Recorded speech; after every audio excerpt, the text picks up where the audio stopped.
Salam, hormatly adamlar. Akşamınız hayırlı olsun. Sapar ağa, Aydın, hoş geldiniz. Salam, iyileşler, salam kemine, aydın salam, buyur kemine, Salam, Zafer ağa. Kendine iyileştir, salam ömürde. salam, salam. Yaşlılar bugün soru cevap günümüz. Yani hemişeki siyalı soru cevabı edil geçmeden yarım saat boyunca önünden. Hem adamlar üçsün deyip hem değişli ve kızıklı temalar var arada. O gurrun ediyası da yine bugün hem neme var arada gurrun ederiz. Hazır başlarsınız ben şu sesini çalışma yadından çıkarıp durun. Ava. Senin sesin açık mı o programı YouTube'a veriyor? Ava. Ne şonun yağlı. Bugün eminde yani yerli hükümetlerin sözünü ettik. Yani yerli hükümetlerin birinci rolü vardır. Yani yerli hükümete çalımdaş bir hareket edilmeliğine hareket deyip aydiyasa bir hareket etmeli deyip näme hareket edildik ya da sorayalar illeşlerimiz. Şimdi şol hareketin nemesine geçen azrak o düşündüren olup biliriz bilmedim yani umum edip alanımız için. Şimdi bu tayda biz Täze Türkmenistan'a yani halkımız Täze Türkmenistan'a kuracak olsa ya da şoňa bir näme ädim etjek bolsa ilkinji nowatda her bir owadan, her bir şäherden bir sana adam o gerektir. Meclis törediljekdir. Yani konstitusiýany täzeden dikeldip kabul edip käbir zatlary ýola goýup demediýänçäde bir meclis örecektir. O meclisiň hem ady gurucu meclistir. Ol eýýäm bar ýöne şol ähli umumy hereket bolan wagtda her bir owadan, her bir şäherden bir sana adam gerekli bolar. Onu häzirden eýýäm çykaryp başlamaly. Ona mysal üçin aýdaly ildeşlerimiz. Yani şul adam Täze Türkmenistanyň prinsiplerine o düşünür, şu zatlardan baş çıkar diýen adamyňyzy öňe çıkarmaly, o şu zat etmeli, o biz hem senin ýanyňyzda diýip bilmeli. Ýa-da bir adam bardyr, bu zatlara düşünýär. O men o wanyň adynan özüm neme dip bilýän diýip o eder. Ha bu waka bolandan soň 3 ay, 4 ay ýa-da 6 ay o neme etjekdir. Ondan soň bir yerli saýlawlar geçiriljekdir. Bir saýlaw nemesi boljakdyr hökma suratda. Ondan soň o saýlawlaryň nemesinden soň ýa başgaça dowam etjekdir. Hakyky yerli hökümete öwrülip şo taýda başarnykly bolanlar bu işe düşünüp alıp çıkarın diýenler ýa-da şol adama yerli halk inanan olsa olar ýene dowam edip bilýär. Eger dowam etmek islemese, mysal üçin saglyk problemasi çykyp bilýär-de 6 aýyň içinde adamyň ýa-da başga bir problemalar çykyp bilýär. Ondan soň o men şu taýaçyly getirdim diýip biler ýa-da bir ýalňyşlyklar eden bolsa halk onu ýene saýlaman, başga ýerde saýlap bilerler. Şonu ýa-bir ýagdaýlar boljak. Ýöne umuman bu taýdaky aýdyljak zat her owadan, her şäherden bir adam gerekdir. Ýa-ni hemmekin birden ayağa kalmagyna, hemmekin birden o kellesini işletjek bolmagyna da gerek ýokdur. İşledip nähili işledip bolýar. Şu çıkaran adamyňyz bardyr. Şu çıkaran adamyňyz o siziň isleplerinize dile getirýändir. Ýa-ni sözcü hökmündedir. Aslında da deputat diýmek halkyň sözcüsü diýmekdir. O halk näme isleýär? O vekili diýip aýtsam bolýar. Şonuň ýaly bir ýagdaý bar bu meseleniň. Şonuň üçin gereklidir. Ine gitdikçe ýa düşnükli bolup başlandyr köp adamlar belki başda bir düşnüksiz gelýän bolsa da inde şu wagt bolýan zatlar o göze görünüp dur, göze hatta dürtülüp dur. Men ine şunuň ýalyk diýip Türkmenistanyň ine kimin aklyna gelerdi ýa Türkmenistanyň ýollary 2,5 ýyldan hem gowrak wagt boldy indi ýapyk. Dünyada hiçbir wagt, hiçbir yerde bolmadyk bir waka. Bizim başımıza geldi. Bizem köp bölegi diýeli halkymyzyň entegem hawa bir bolmaly zatmykan diýen ýalak edip ýaşajak bolýar. Ýöne o başartmaýar, onuň bilen ýaşap bolanoksa bu zat ýoş-ýoşdan bir-birden alýar. Alýar, dize çökertýär. Adamlar sebäp bolmaly däl zat bu. Bolmaly däl bolanlyk üçin şonu ýaly. Ýöne belli bir ýere gidenden soň hakyky düşünýän bir gatlak galar, o gatlagam ýene alyp çykýar bu işi. O tarapdan bar ýöne näme gerek köp ýitgi berip, ýitgi bermän bu işin içinden çykyp bolýar. Ýa-ni mysal üçin balyk tutmak üçin çengek gerek. Taýagy gerek, suw gerek, suwun içinde de balyk gerek. Şo zatlar aklyň geçse balyk tutup bolýar. Onu ýa-ni zordan bir zat ediljek bolunan ok, ýa-ni boljak zaty etjek bolýar bizem. Bolmajak zaty däl ýa-da edip bolmajak zat däl. Şonuň ýaly bir ýagdaý. Şonuň ýaly sapara aýdym. Sizem Tawol kemine giriş yapan üçin o ýeme ýolun ýapyklygy arada urun etdim kemine. Näme üçin yapykdygyny ýurdun başynda aklar, ýurdu ýel alanlar. Buna çenli şonu aýdyp bilen okda. O biz şunu takdim edýär. O belki de takdimimiz doğrudur. O bilýär tipleri ýala netik derecede doğrudur. Olun bizim ağzımızdan çykýan zat ýöne siz halk bolup şulara şonu aýtdyrmaly. Şular adam mı aýymy bilmek üçin. O şu ýolun ýapylýanynyň sebäbi bolmaly. Bu sebäbi entek buna çendi aýdylanok o ýani Covid diýilen zatlaryň hemme jesi yalan, ýünden yalan, ýöne yalan däl. Hiç bir ýani tataýylar ýalaklar däl. Bu başga sebäpleri bolmaly özüm biz çalarak bilýär. Ýöne şular şonu aýtmaga biz mejbur etmeli şulary. O üstüne batyş edip nemedip o Türk hökümetinden biz haýyş edýär. Burada kontrollerden, suatlardan. O nähile mordyň gatnaşýarlar, neme diýerler, habarlaşýarlar. Halkynyň Türkmenistanyň içindäkiden teken Türkmende ketgören Türkmenligiň o näşolun hatyrasy üçin hemen bir doğanlyk demelik bir tarihi bagymyz bolan üçin o şulardan şu adyň sebäbini bir halk eşleri ýalak, dünýä duýur ýalak. O sepli aýtdyrmalaryny sizden başgur gözleňizi şonu isleýär. Biz açyk aýdýar. Biz siz bilen resmi gürleşmäle nememiz ýok. Biz resmi adamlar däller bu.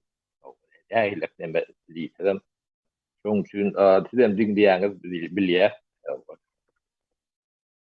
Bolmasa da diňleýänleriniz bardyr, sizi eşitdirer. Siz Türkmenistanyň ýolunyň näme üçin o göz halky üçin ýapykdygyny şunu bileti gelýär halkyň. Şunyň agdyndan o biz oň näme üçin açyk därligini bilýär. Bular gorkudan edýärler bunu. Ödem bizden gorkudan edýär. Onu gidläp oturamdyk, onu aýtaly. Özüm gödür ýalak gorkýarlar. Bu gorkýar diýmek bizi ýa-ni ödlerden güýçlüğünü o bilýär. Şoň üçin gorkýar başga. Näme bizden gorkýar. Adam ýemzok, adam öldüremzok. Ine şu zatlary halk şulary meseleni açmak üçin batyş her ýollan o resmi oturan adamlar vardır. Siz soňundan näme boljagyny özüňiz düşünüň şulara infoňy bir bu näkär geçigerek de kadyolat bu şey ne diýilýär de.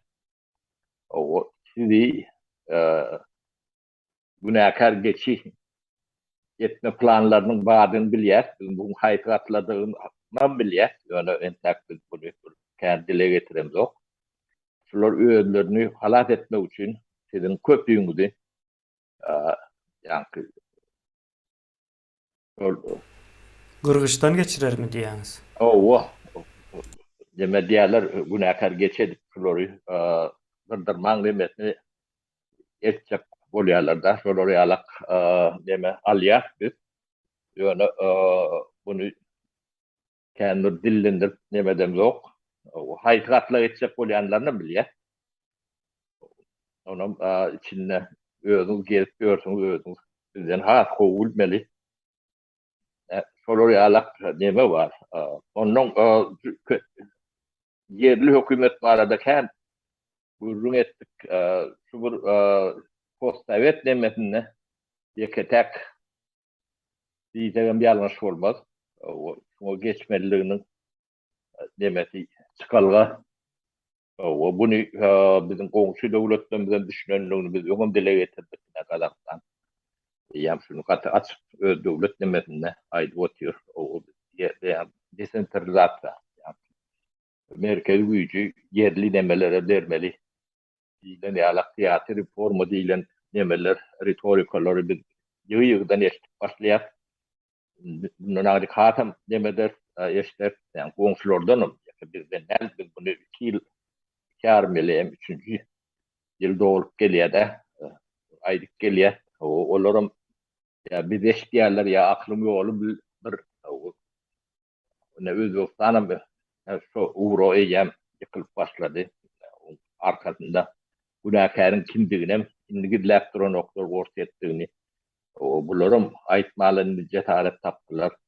Bu zatlaryň hemme jeti aklyň ýolunyň birdigini demedi. Indi ben bunu bir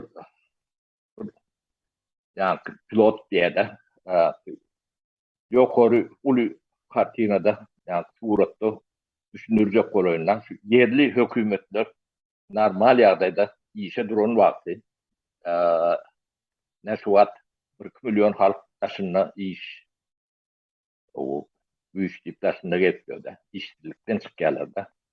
Ene yerli hökümetler işe giren wagty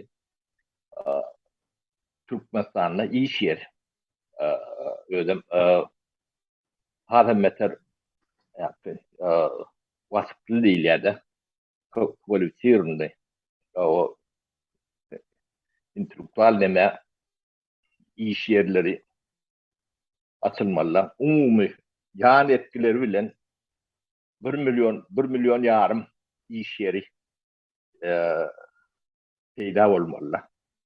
O 1 milyon iş yeri diýmek ýa Türkmenistanyň Türkmen halkynyň iş potansiýalynyň aktif neme potansiýalynyň hasken o diýmek iş güýji ýeten ok diýmek bolýar-da. Ol wagtly ýa-ni kualifiýerli işgärine yetmejegi olup hasam deme aýdyn. 1 milyondan geçen iş yerin ýa zero diýilýär-de. Ýa valuy önümi onlap milyar dollardyr ýöne şoň nemesi. 100 miňlerçe maskalaň geçimi gün gözarany için edilmek diýmek ne bir ullokan ýa Türkmenistanyň düşen ýagdaýyndan çykmak üçin o geleceğini büyüklük kurmak üçin bir gatul fundamentdir.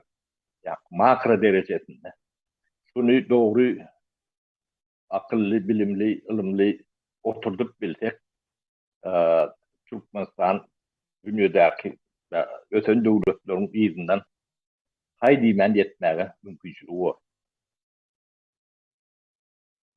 Bizim sebebi hemme taraflardan bir insan resursu akaklık ediye kalan resurslarımız hem mevcut var. Yani ulanıp bilemiz yoksa. Ne çoğu mutal edip biz Norvegiyan alyasa. Norvegiya Türkmenistan'ın milletinden tane az. 4,5 milyon. O kendi ul tempilen ösünü oğun. Türkmenistan o bir demede 6 diýerler, bir demede 7 diýerler. Yani 5 milyonum yok, 4'üm yoktur. Bunun bilen yok. Sebebi Irak tanını geçirmeyle korkýarlar. 20 yıl, 20 yılın içinde. Bu anlatında bir elbet dartlar yatıyor. Şonu yusufçak olup edilyen kırılıklar bunu düşünýär ýöne halk düşünmeyen bolmagy mümkin. Ne soň 1 trilyon 118 milyar o gidiş var. Yani geleceğe bu yani neftten gazdan gelen pulları birikimi yani geleceğe yatırım deyip o da işlep ödüm pul kazanıyor pul. O arada bir näçe gepleşikleri edip gelecekte. Ben 4 günün solun aeroportundan uçtum da. Gardimonlu Oslo'da Merkez Aeroportu. Türkmenistan'ın aeroportundan bakat boyunca son yarı yala. Çıkan kurulunu. Yani şu taydan uçan samolyotun sani 300'den içeri. Yani abüleğine tahtaları vardı. Bir tahtası var. 4 tahtası. Günlük mü? Günlük. Onun bir aeroportu. Onun neyse tane aeroport. Adamım yani karınca yala. Deme yala. 10 milyar. Degi yala akıyana. Ödüm 4,5 milyonluk yurt. Ne Türkmenistan'ın ne aeroportu var. Fasadı bağdan içi yok da. O aeroportu ne kuş yalak, kuş formatından da deme. O odunca olmamı mümkün yok oradan tereden de. Onun yönü içi boş. Bizim yurdumuzun hem de adına o forması var da şu vardan içi boş da. Odan kasumlu, kastuklu, kopri çoskolu, o prezident değilen dememiz var. Yani içi boş. Ön kısım kim boş. O saçın boyap görse de o içini oyap bolunok da. Kuruyan da atlarım şunlarla. O saçını mermer deme diyorlar onun içi boş. Sapara Demek içinde ulanır yalak bir arası tuvaleti yok da. Onun içinde adam yok. Samolyotun uçan yok. Ne bizim yurdumuzun düşen hali o bunu emeden geliyor. Bu anırdan yani devlet yurt 10 yıllap 14 yıllap eline 30 yıllap düğünden soğutsuz adamdan eline. Ödüm kaç soğutsuz adamlar olmalı. Bunun soğutsuzluğun büyük sebebi bunların adat değil. Ne soğut ne orta çıkan zat bunların birinin önü kurucu. Soğutlu olanla da şunu edip bilme mümkünçülükleri yok. Yani birden o beylikler güçlü olaymasın deyip soğutlu adamları yok edip ediyorlar da. O da kolonyal demen anırdan gelen Mehmet'in. Biz şu bir devletin kolonyasımızı şuna çenli boynumuza alamıyoruz. Ulluğumuzu, adat değerliğimizi, kararsız değerliğimizi o söz bilen biz kararsız deyip önüne yurdun onu kararsız deyip adı koyup kararsız olacak buraya konuyor büyüğünü kararsız değerliğimizi. Şimdi bilirse vakit oldu da. Son için biz şu meseleleri yerli hükümetin çözüp başlamalı, çözülmeli. Biz zihnimizdeki, mememizdeki zıkkın dağıtı nemelerimizi hınzırları yani kolonyal hınzırları köşlemeli. Şu köşlemezsem biz yani gözümüzün önüne şor çekleniyalak, perde çekleniyalak. Görümüz yok. Önümüzü görümüz yok. Sebebi iyidimizi yardımımızdan çıkarırlar. Geçmişimden bilemiz yok. Onu analiz ediyen bir devlet aklının mengeş aklım yok. Bizim akıl bolaymalı formal kuruluşlarımız var da.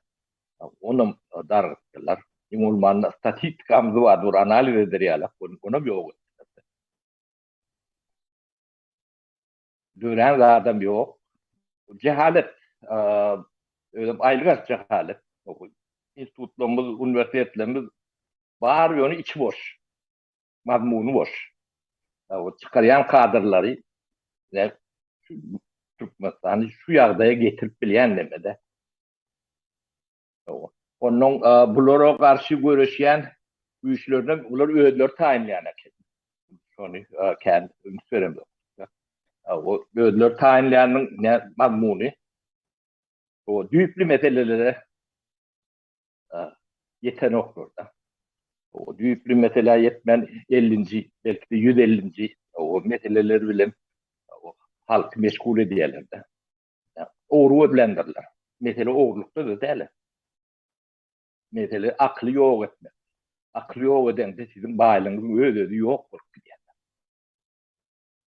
Yani misal getirdim de yerli hükümeti oturduk bilsen şu sayede 1,5 milyon iş yeri görüyor.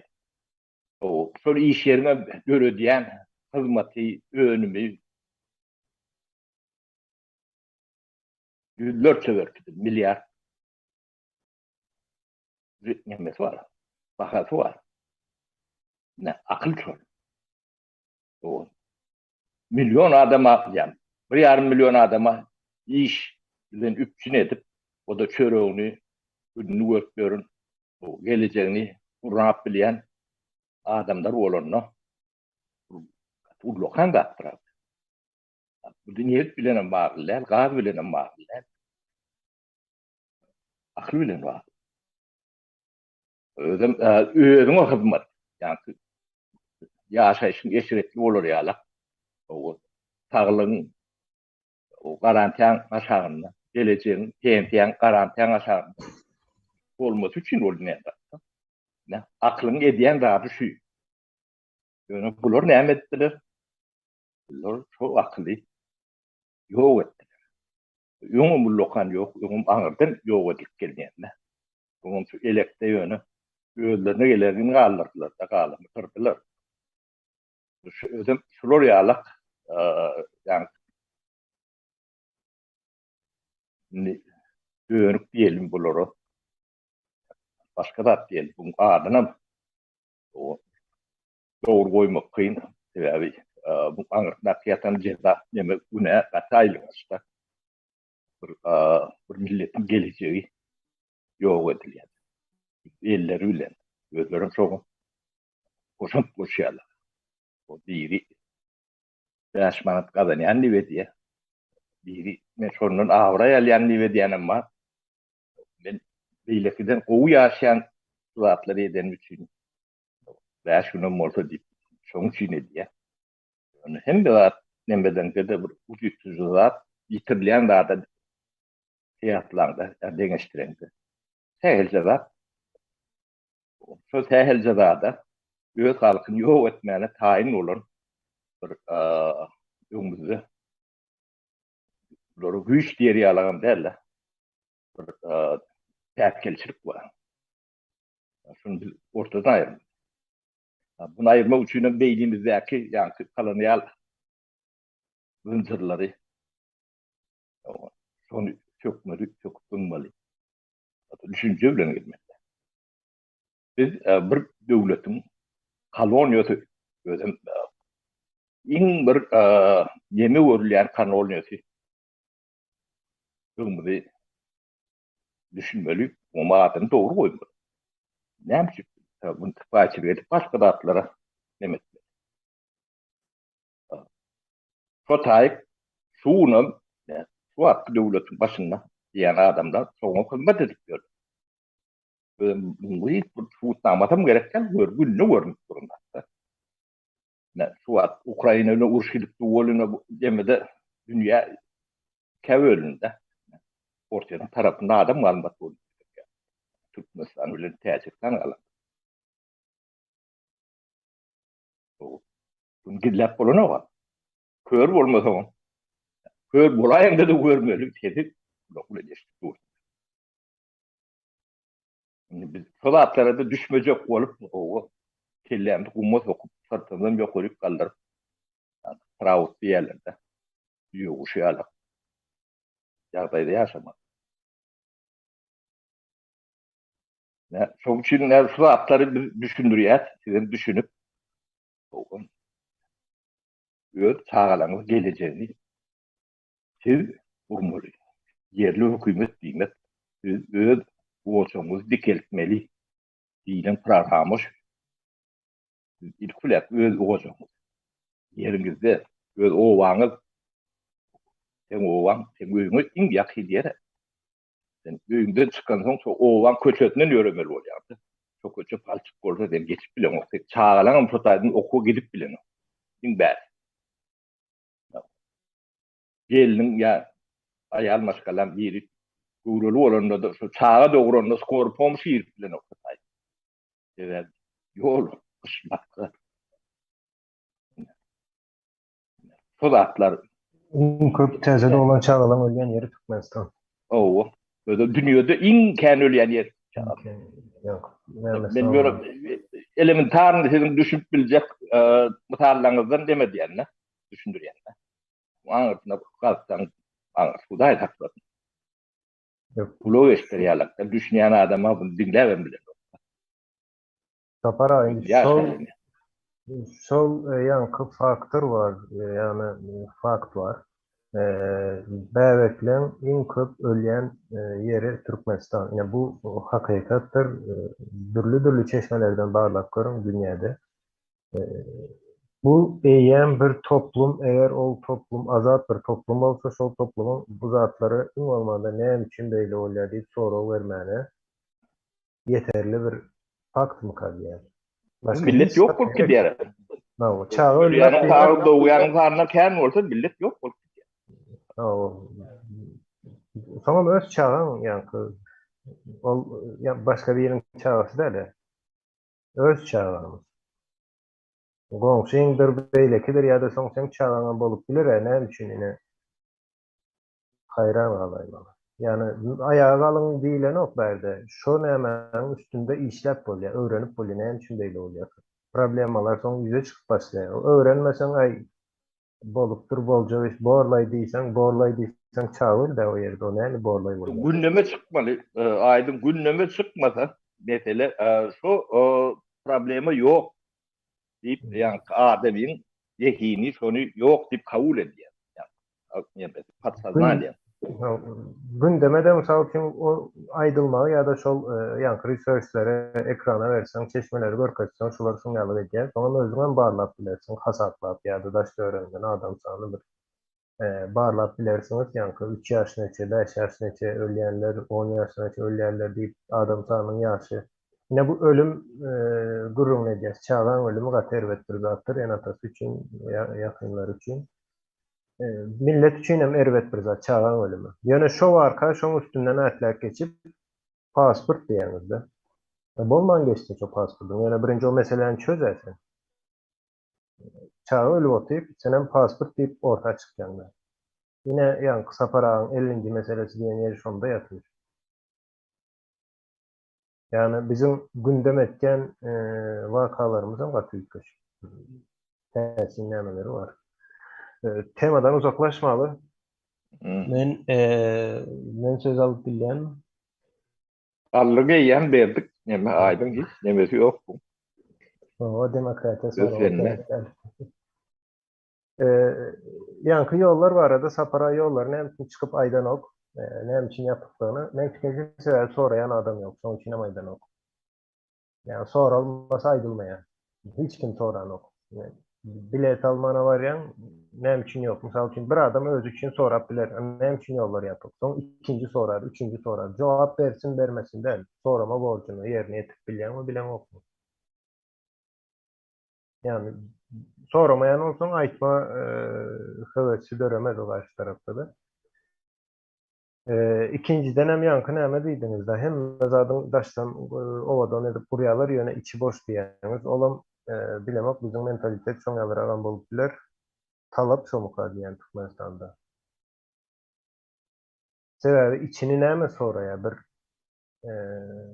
yankı maşyny satyn alanmagyň men maşynyň başyna serederim sapara motoruny açyp sebäbi düşünmedik zadymy seretme mümkinçiligim ýok olan için. Şoň üçin içine hiç kim düşünen ok. Mysal üçin meclisiň binasy var. Meclisiň binasy çatma bolup biler. Ýöne meclisiň içine giren akyllar kim? Şoňa seredilýär-de meclis diýende. Geçenlerde yankı Olaf Scholz mu? Ne telaffuz edip bilemem onun adını. Alman. No, Olaf Scholz. O German başkanı premier mi diýilýär? Neme kansları diýip geçýär. Kansler diýilýär. Kansları. Yine şol çıkıp näme diýär yankı studentler bilen ýeneler bilen gurulmaşyp geçirýär we men şo bina seretken köne bina içinde oňalyk bir näme de ýok yankı surat ýene hiç zat ýokdur. Köne bina sen ýaşaýan öýüne ýap duran bir binanyň içinde şol derejedäki adam ol diňe Germaniýa diýip düşünmän ol Ýewropa täsir edip bilýän bir şahs ýa-da figura diýelim. Ýewropa täsir edýär. Sebäbi şol wezipesinden dolayı. Ýewropa täsir etse dünýä täsir edip diýär. Hawa. Yani şol ýerdäki adam şoň ýalyk ýerde çykyş edýär ýöne köýnämede ol başynda hiç zat ýok, arkasında 50 metr kvadratlyk halysy ýok, ýenesi ýok, ýöne çykyş edýär, aýakda durup gurulma edýär, sonra gelýär, jogap berýär, gürleşip bilýär. Ýöne ýerine seredin. Indi soň alyňda ýanky Orta Aziýa nämeleri toplanandyr prezidentleri. Bu Orta Aziýa sebäbi bilemok ýanky Özbegistan, Gazak, Kyrgyz, Türkmenistan bar. Şolaň toplanan ýerine, binasyna seredip görün. Ullokan haşan bir bina ýöne içindäki akyl näme şol. Edýär gurulmalar näme diýip. Eden gurrunlar näme? Ýa-da ine Türkmenistanda çykyş edýärler ýa-da bir meclis ýene maslahat diýerler o binanyň başyna şaram dakýarlar da şar aslında çağalar üçin dakylýan zat. Şary näme dakýan ol prezident gelýär diýip şar goýup öňüne. Hakyky şar diýen zat çağalar üçin İçi edilýär. boş howa diýer. Hawa, şoň şar dakyp ýene edip bir hili binasyna seredin ol näme seredin. Ýöne edilýän işe we içindäki şol akla seretken hiç zat ýok. Yani bu zatlar bilemek näme için biz taraplarda, postsowetlerde bu zatları işleýär. Başka dünýäniň iç ýerinde de oňalyk näme ýok. Ve işleşinin sebebi şu güçlü görkezýär. Seretdiýär bu taýda ýöne adam oturýan däldir. O girip oturan ýerine seretdiýär. Bilen öz ýaşap ýören ýer bilen deňeşdirýär da. Indi yankı nämen aýdaly? Olaf Scholz diýdik. Bu adam sizden üýtgeşik hiç zady ýokdur. Olam şol yer diýen planetada ýaşaýar, su içe ve yani protein ýene vitaminler üçin hem dürlü miýe bolsun, çörek ýene şoňalyk zatlary ýer we her gün 24 sagady var şol adamyň. Her sagadynda da 60 minuty var. Sizde de eddil şol şertler vardır. Ýöne näme üçin ol adam has akylly bolýar da sen bolup bilemek mysal üçin. Yani ol adamlarym şol adam. Ol ine käbirler aýtdylar ene Türkmenistan Ýewropaýa alyp bolup bilmeýe ýene näme üçin ene şonu soraw berip gördüňizmi? Üýtgeşik hiç hili ýerimiz ýok. Bir üýtgeşiklik zadyňyz bilim urar diýip gorkup şo kitap okamaýaňyz da bilim urar diýär. Ýa-da kitap bilýän adamam öwreden okapdan da bilýän zadyny sebäbi Meni geçmesin diye. Meni geçmesin diýen bilemem o maksady näme öwretmemek diýen zat. Indi näme geçen şu yerli hökümetlerine, yerli hökümet ýa-da yerli häkimet hem diýsek bolýar ama Bu edilýän işlerine vatandaşlar edilen komentaryaları, 2 yılda gelen komentaryaların ähli nämesin toplap aýdan orta çykýan bir akyl var. Yani men görýän aklym, halkyň akyly diýip bilsek şoňa. Şol akylda yerli problemalary siz has bolup düşünýäňiz. Ol tebii bir ýagdaýdyr, bolmagysam şoň ýaglykdyr. Öz yaşayan owan problemasyny senden başga ya da şol owan yaşaýjylaryndan başgalary düşünme mümkinçiligi ýok we sen içinde şol. Ýanky bolýan wakaň merkezinde bolan üçin sen has bolup düşünýän. Şoň üçin hem Türkmenistanda bir giden problemalary bardyr, ýeneleri bardyr. O problemalar ýeke-ýeke çözmek üçin bir gurama, bir institut etme mümkinçiligi ýok. Hiç haçanam düzelmeýe. Bunun sany prezident gelsin, akıllysy gelsin, beýlekçisi gelsin, ýanky esir gelsin täzelden düzeldip bilmeýär.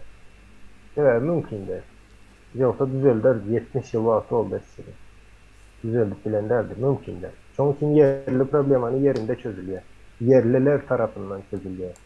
Sana su gerekmi? Sen paha ekmelimi? Sen üzüm ekmelimi? Sen ýanky alma ekmelimi? Onu sen gowy bilýän. Sen yersenke, sen ýaşaýan şeýerde. Ýoksa aýdaly Moskwadan biri durup sana näme ekmelisin aýtjak bolsa Moskwada adam daş töwereni görýär, näme bar? Aýdaly palma bar diýeli. Sen näde palma ekmeler? Olam sende bolan alsa.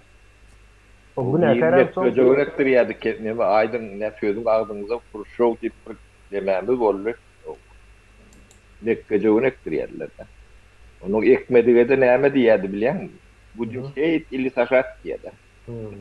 Ama şoň ýalyk Moskwadan gelse Moskwadan näme ýetişýän olsa bu seretken mysal üçin Moskwada näme bir agaç bar diýeli. Palma diýen men mysal vermek üçin aýtdym. Moskwada palma bolanok, ýani ol geografiýada bolanok diýip aýtdym. Aýda Moskwada ýa-da banan var daş töwerende. Olam aýdar hem mera banan ekmeýär. Getirer Türkmenistana banan eker. Bananlara da bolanok uğraya ýene miwe beren ok şol eýelerini, ýani eýe diýenim fotoğrafçy diýilýär. Ine şolary soň tutup türmäge basyp başlarlar. Näme üçin plan dolanok? Ine sana ek diýilýän hem üçin ine Moskwada boldy diýesen näme üçin bolmaýar? Ine şoň ýalyk sistema bu hatda guru ýagdaýda aýtlanýardyr. Ýöne şoňa meňzeş bir zat enmeli gelýär. Merkezden dolandyryş diýen sistemada. Şoň üçin ýanky yerli hökümetlerde ine özüňiz hem bizi dinleýänler ýa-da tanaýan adamlaryňız bardyr. Şolardan bir kagaz bilen ruçka alyp ýazyp başlaň. Yazmak gaty gowy zatdyr. Ýazyň şolam galsyn 10 ýyl, 100 ýyl çağaňyza geçirersiniz. Öz pikiriňizi ýazyň. Men owamda nämäni üýtgedip bilerim. Näme etmeli diýeňiz, ine şu zat etmeli. Boňçyň bilen gürleş şonu. Beýleki bilen gürleş. Kakan bilen gürleş, oğlun bilen çekeleş bu zatlary. Gürleş diýende şuň ýaly bolmaly diýip o gatap durmaly däl. Ine şu meselede şuň ýaly edilse näme bolar? Tamam arzu etmeň, altyn asyr ýaly bolmaly diýip bir sözlen bilen.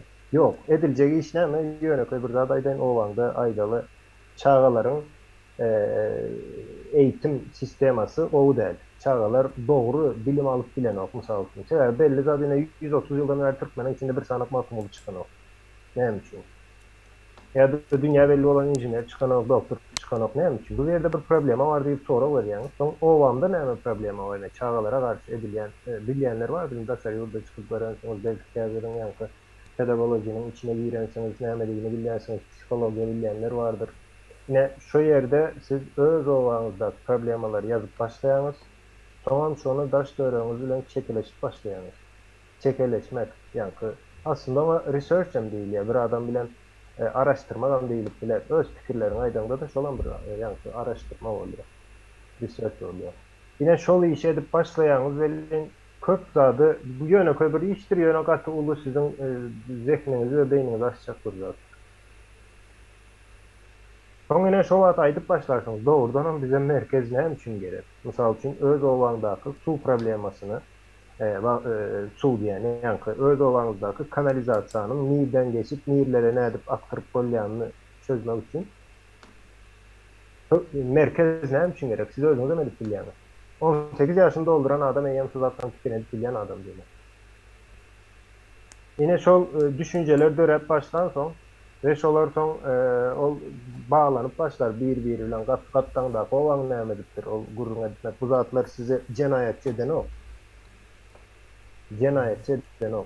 Ya da sizin bir proyektiniz taýýarlarsınız, bir proyekt diýip aýdyp bilsek, taýýarlarsınız bir proyekt. Şoň üstünde de başga owalarda, bilen etraplarda bilen deňeşdirersiň. Gürleşersiň. Bu zatlar täze Türkmenistan'ın ine gurjak olsa, ine hem halkyň özü eden olýar, menki diýip soň önüme de size geçipýäňiz. Özüňiz üçin edilýär. O kanalizasiýa o taýyk başga bir ulanok. Sizin kanalizasiýaňyz o täretden siz ulanýar. İldeşler Evet, biz evet. soralara geçeli 40 minut geçti. Bugün Biz soru cevap mı? ama bugün soru cevaptır. Biz bunu heptäniň içinde giňişleýin çykyş etmekçi bolýas. Belki 2 saat, 2 saatdan hem köp gidip biler. İldeşler ama şoňa gelersiňiz ýa-ni soru jogap bolmaýa heptäniň içinde bilýäňiz käbir halatlarda bolaýmasa. Indi soru jogaba geçeli ýa-ni bir ildeşimiz ýokarlarda. Men onu hazır gözlesem tapyp bilmerim ýa wagt alar. Şu yerli hökümetiň ýa-da täze Türkmenistana geçiş döwründe her owadan, her şäherden bir adam gerekligini aýtdyk. Ine şu anonim bolup galyp bilermi diýip sorapdyr. Anonim bolbam galyp biler. Anonim bolup galsa diňe özüne peýda getirer. Iň soňunda bar ýene de çykmaly bolýar. Ýöne bize häzir şu wagt şu owanyň nemelerini men alyp çykýan ýa-da şu şäheriň nemelerini men bilýän täze Türkmenistana geçişe taýýarlap bilýän, bilelikde geçip bilýäs diýen adamlar esasana. Anonim bolup biler, anonim nähil bolar. Ýurda gidilýänçe bolup bilersin. Ýöne bu işin ýa-ni agitasiýa bölegen bar, onu ine kim etmeli owaňyza. Owany şu owanyň içindäki tanaýa, şonuň üçin aýdýas ýa-ni bu işe ýa-ni siz men baran wagtym ederin diýseňiz o kynçylyk çekersiňiz. Bir wada mezada etmek. Beýinde iň azyndan tanamaly. Pelançy owanyň nemesini men yerine ýetirerim diýen ýaly diýip jogap beripdiler men. Kemine men bir forum var. Size ýa-da dinleýijilere ne anonim bolup bilermi diýilen forum. O ýa şu döwletde şu ýurtda gorku var diýmek. O gararsız döwletde o kimden gorkupar diýilen forum orta çykýarlar. O onu siz gararsız däl. Ýa-ni bu adyny gararsız Türkmenistan diýilýär. O sizem o ýöne pikiriňi aýtmaly gorkýan. O şu pikiriňi aýdanyň kimdigini o bilmesinler. Bilse şu gorku var.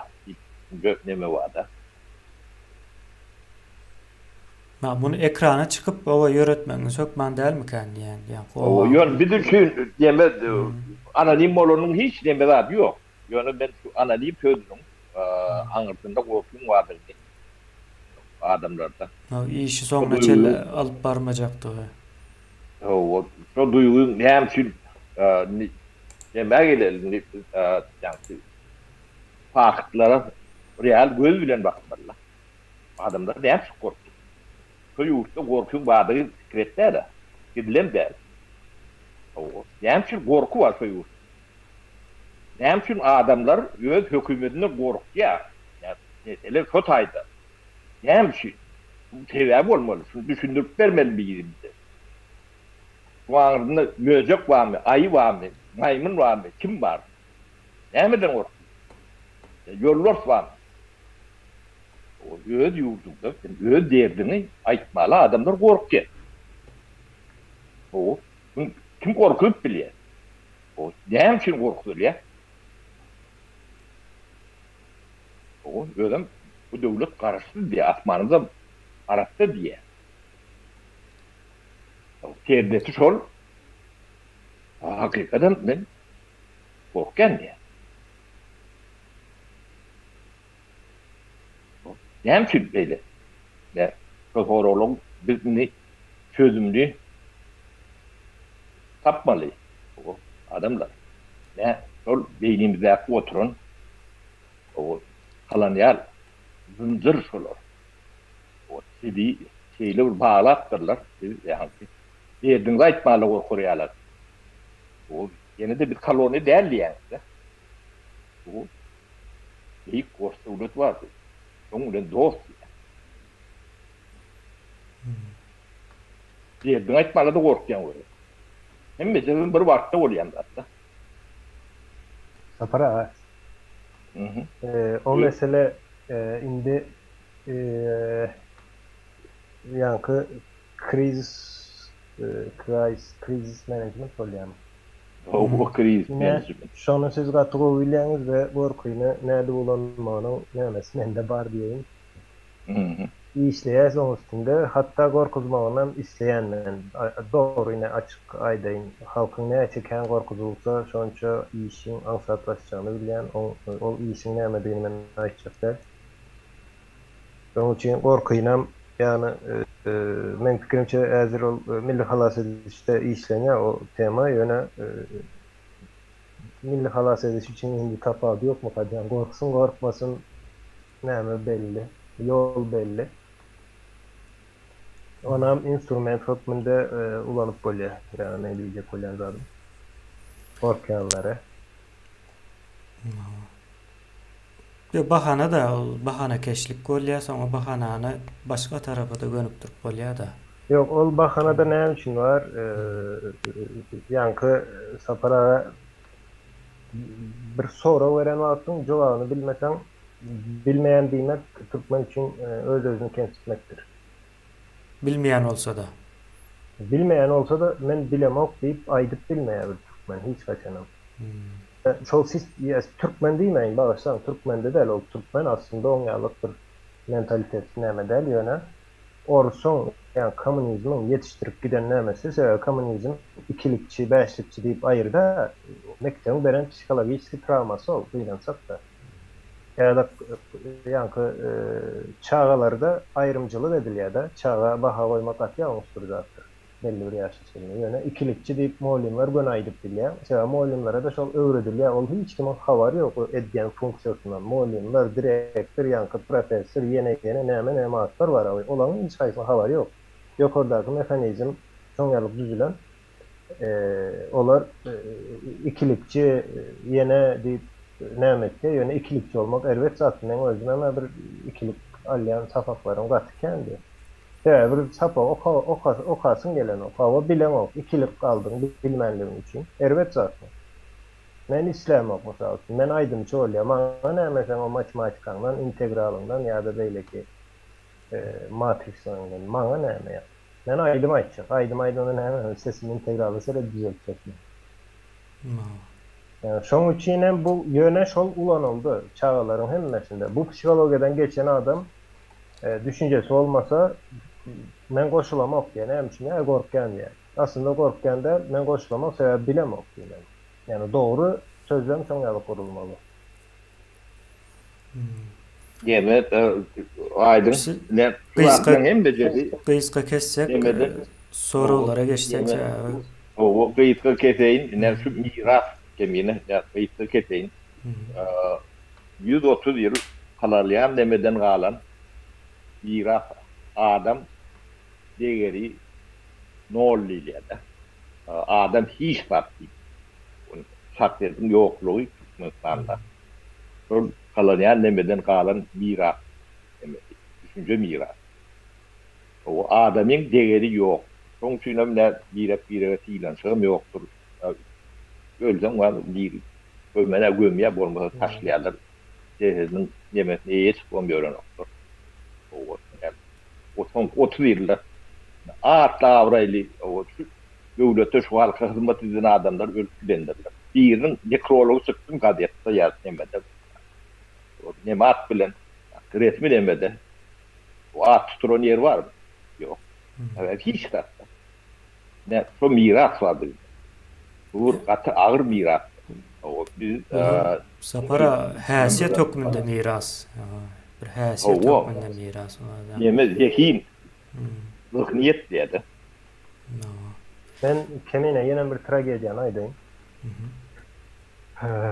Yine Türkmende sapara sizem ol döwürleri belki şaýadan bolansyňyz. Ýa-ni bir çağanyň garyndaşy, ýakyn garyndaşlary bir sebäpden ötürü ýok bolsa, bir zat bolsa, şoň çağasyna owa eýe çykýanlar. Owadan birisi. Ol adamyň garyndaşam däl, garyndaşam ýa-da uzakrak garyndaşdyr ýa-da däldir. Men özüm eşitdim şoň ýaly çağasyna ine şu eýe çykýar, şu maşgaly eýe çykýar diýip. Yine bu Türkmenin däwedir ýöne esirgelenden soň ýa-ni deddom diýip bir näme gurdular. Awa. Türkmenin Bir domdan çıkanan sizin prezidentiniz boldy. Awa. Bu yine yok gatı erwet zat. Maňa o nämen kitabyny ýatlatýar da. Bu Orwell'ın kitabı vardır. Bir itleri ýa-ni görýär, ýöne beýleklere görkezenop saklaýar. Bu ýa-ni domuz suratlandyrýar. İtleri saklaýar. Hayvan ferması kitabında. Hayvan fermasında. Soň şol itler hem özü üçin ulanýar, jellad ede ulanýar, jellad görnüşinde. Bizde de deddomlar edil şol sebäpden şol sistema döredildi. Ýöne o döwlet çağalara seretdi. O nämesine seredin? Reklamasyny näle owatanda. Yetim. Ýöne hakykat o zat däl. Yani yetim hem eciz, ova günahsız görkezýärler yetimi olanyny. Yok Türkmenin däwinde ýok on ýalyk bir en atasyny ýitiren bir çağany eýe çykýar. Iň bolmanda goňşusy ýa-da beýle. Awa, därdeme aýdyp közüň abynda men atam bimaga. 7 tanak yetimiz. Men çağa kamşolar bilýärdim soň onuň olar ulu adam bolup gitdiler, emetdiler. O suat ýeri görenem matar. Demesem. Özüm kıyınçılık, açlık, yarım açlık, yarım yalan açlık duyguları. Gar öýde. O altı tanak yetim. O her öýde de var ekenler şolary. O açlykda, gara hastalıkda gyrdan nemeler kene ekenler. Ortaň gyryp yetim boýan nemeler var şolary. Owada biri ýetken ekenler. Hukman ol däp ýagny Türkmenin ine däp şol ýani Türkmeni tanajak bolsaň kän uzak gitmek gerekler birazcık ine ýaşullaryň diýenlerini dinlän wagtyň bir mekanizm bar. Ýani toplumlaryň ýaşaýyş mekanizmi däp bolupdyr. Çağasyny ýani açlyk olar problem häzirki käbir nämeler ay ol çağa men pulum ýok, pulum ýetenok diýe. Ol adamlaryň hiçem pulu ýok. O işler ýok. Garöýde ýaşap ýörüp ýok. Şonda da şol çağany, ýani men ýa-da diýenok, ay 3 çağa men seretken 4-nji alyp nämedeň diýen ýalyk düşünje ýok. Oňa hiç Türkmen bolsa şol çağa tanasa tanamasa şol en atasyny ýitiren bolsa, başgalasyny ýitiren bolsa, ol çağany alýa öz hemayasyna we şoň ýalygam şoň ulapça ýetişdirýär, terbiýe berýär. Ine Türkmen. O Türkmen de dom urup beren Türkmen ýokdur hiç haçan tarih. O komünistden getiren zady. Deddomdan çıkarıp özlerine näme jellad taýýarlaýarlar. Sistema şoň ýaly işleýär. Awa, Ýewropada da edil şoň ýaly sistema ýok, bolmady hem. Indi onu uzatyp durmaly. Soň başga bir günden gelse gurrun bererse ýa-ni deddom onu aslında aýratyn bir tema günde alsam bolýar. Gaty ulu tragediýa. Bizim däwimiz näde çürekde. Indi sonra okuyan, o täze Türkmenistanda pensiya gazasyna gelýän serişdeleri yatırım üçün ulanlarmı diye. Eğer ulanılsa nire yatırım yatırırlar, firmalara yatırım bolsa, olan bankrot olsa pensionerlere pensiya nireden tölener deyip birleşmiş soraptır. O pensiya demese onun ýalykrak işlemeýär menin bilişim boýunça. Ýeňneme ýa-ni nähil diýilýär. Bolmalsy gerekli fondlar bar da. Şolaryň hatarynda. Soňra men bu taýda bir azır hem bolsa kommunizm nemesini görýän. Bilmedim siz gördüňizmi?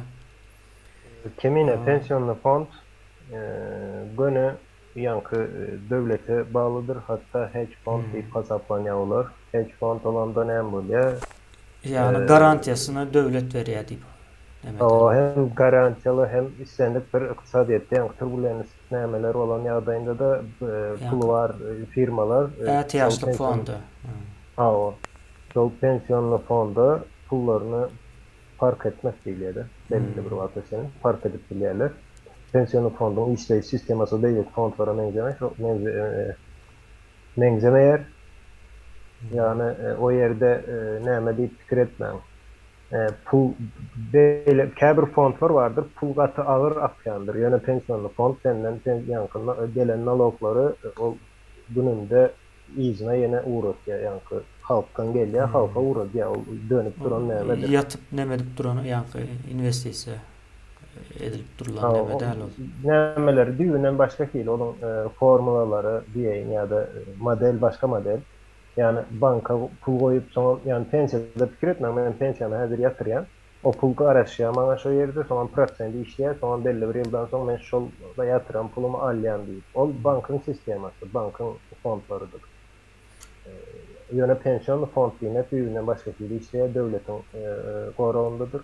Ya da yankı state koruğunda değil ya da. Yankı soňa bankrot bolma nemesi gaty kyndyr yankı. Bir aklın var yerinde bankrot bolma mümkinçilik Yok, ýok. bankrot näme Arasında bolýar? devlet hazine garantisi var. Aa. Bankrot olma nemesi yok.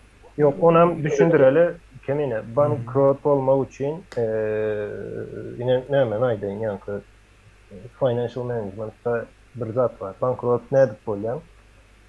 Pensiyon fonda gelecek yatırım ya da pullarını bir yere uğradan varsa nämesi vardır, risk vardır. Aydalı 1%, 3%, 7%, 10 veya 20%. O yerde öz kanunçuluğu var. Aydalı yatırılan pulun çıkarılıp şu fonddan çıkan yardayında da yatırılacak yerinde risk 1% geçen olsa reject değil yani. Näme diýilýär ýadyma düşenok. Yani kabul etmeýär şonu. Gazıl şu yere yatırıp bilmeýär o fond. Ama işleýiş ýanky içindäki sistem şoňalyk düzülýär. Şoň üçin o mümkin däl. Yani bankrot elbetde bolup biler. Ýöne milyonda bir varianty vardır bankrot olmak. Mümkinçiligi vardır diýeň. Ýöne käbir fondlar vardır. Riskli, mysal üçin know-how diýilýär. Bir yatırımlar vardır. Risklidir. Riski aydaly 70%. 45%. Girdeciden mursam dalap bolýar. Girdejisem şol puluny aydaly yankı x5 edip bilýän ya da x6 edip bilýän. X diýen köpeltmek 6, köpeltmek 5, köpeltmek 10 edip bilýän yerlerindir. Ýöne pensiyon fondlar on ýalyk ýere hiç haçdan girmeýär. Sebäbi içindäki sistema ruhsat beren ok. Yani düşündürüp bilenlerin onu dedi. Yani bu kıyın yankı käbir Terimler nemesi, onu hem de sin düşünmesi çok manan değil. Onu düşünecek bolsaň şu emmede edebiyat kanda. 3-5 sanak. O Sonra- neme aydın lekte vermeler mümkinçiligi yok. Gysga nemede beriljeği üçin soňam yankı pensiýany haýsy pul bilen töleýärler. Ine şoňa bilmeli. Biz yankı komünist nemesinde uzatlar bilemzok, onam döwlet berýärmiken diýip pikir edýäsde. Yok, o devletlerin hiç devlet- nemesi yok. Yani ona mazrak gurun verdik köplenç ine siz yankı işleýänlerden nemege kesýändirler nalog. Şu Nalog Ava- düzenmejenden bir ýerlik neme diýerler. şol aslında ine pensiýa gidýän, yani pensiýanyň esasy nemesi şol şahasy ýerdeji. O da aeroport kurup ölür Türkmenistan. Ava. Köl kuruyorlar. Yönene Türkmenistan'da pensiyon fond bankrot olandır. Aydın. Devlet yok yerinde o fondlar işletilmiyor. Devam edip yine. Ava. Indik soragy Şoňçuna pensiýam yok. Ben diýeri şaýady. Ben pensiýamy Türkmen döwleti oğurlady. Deren o.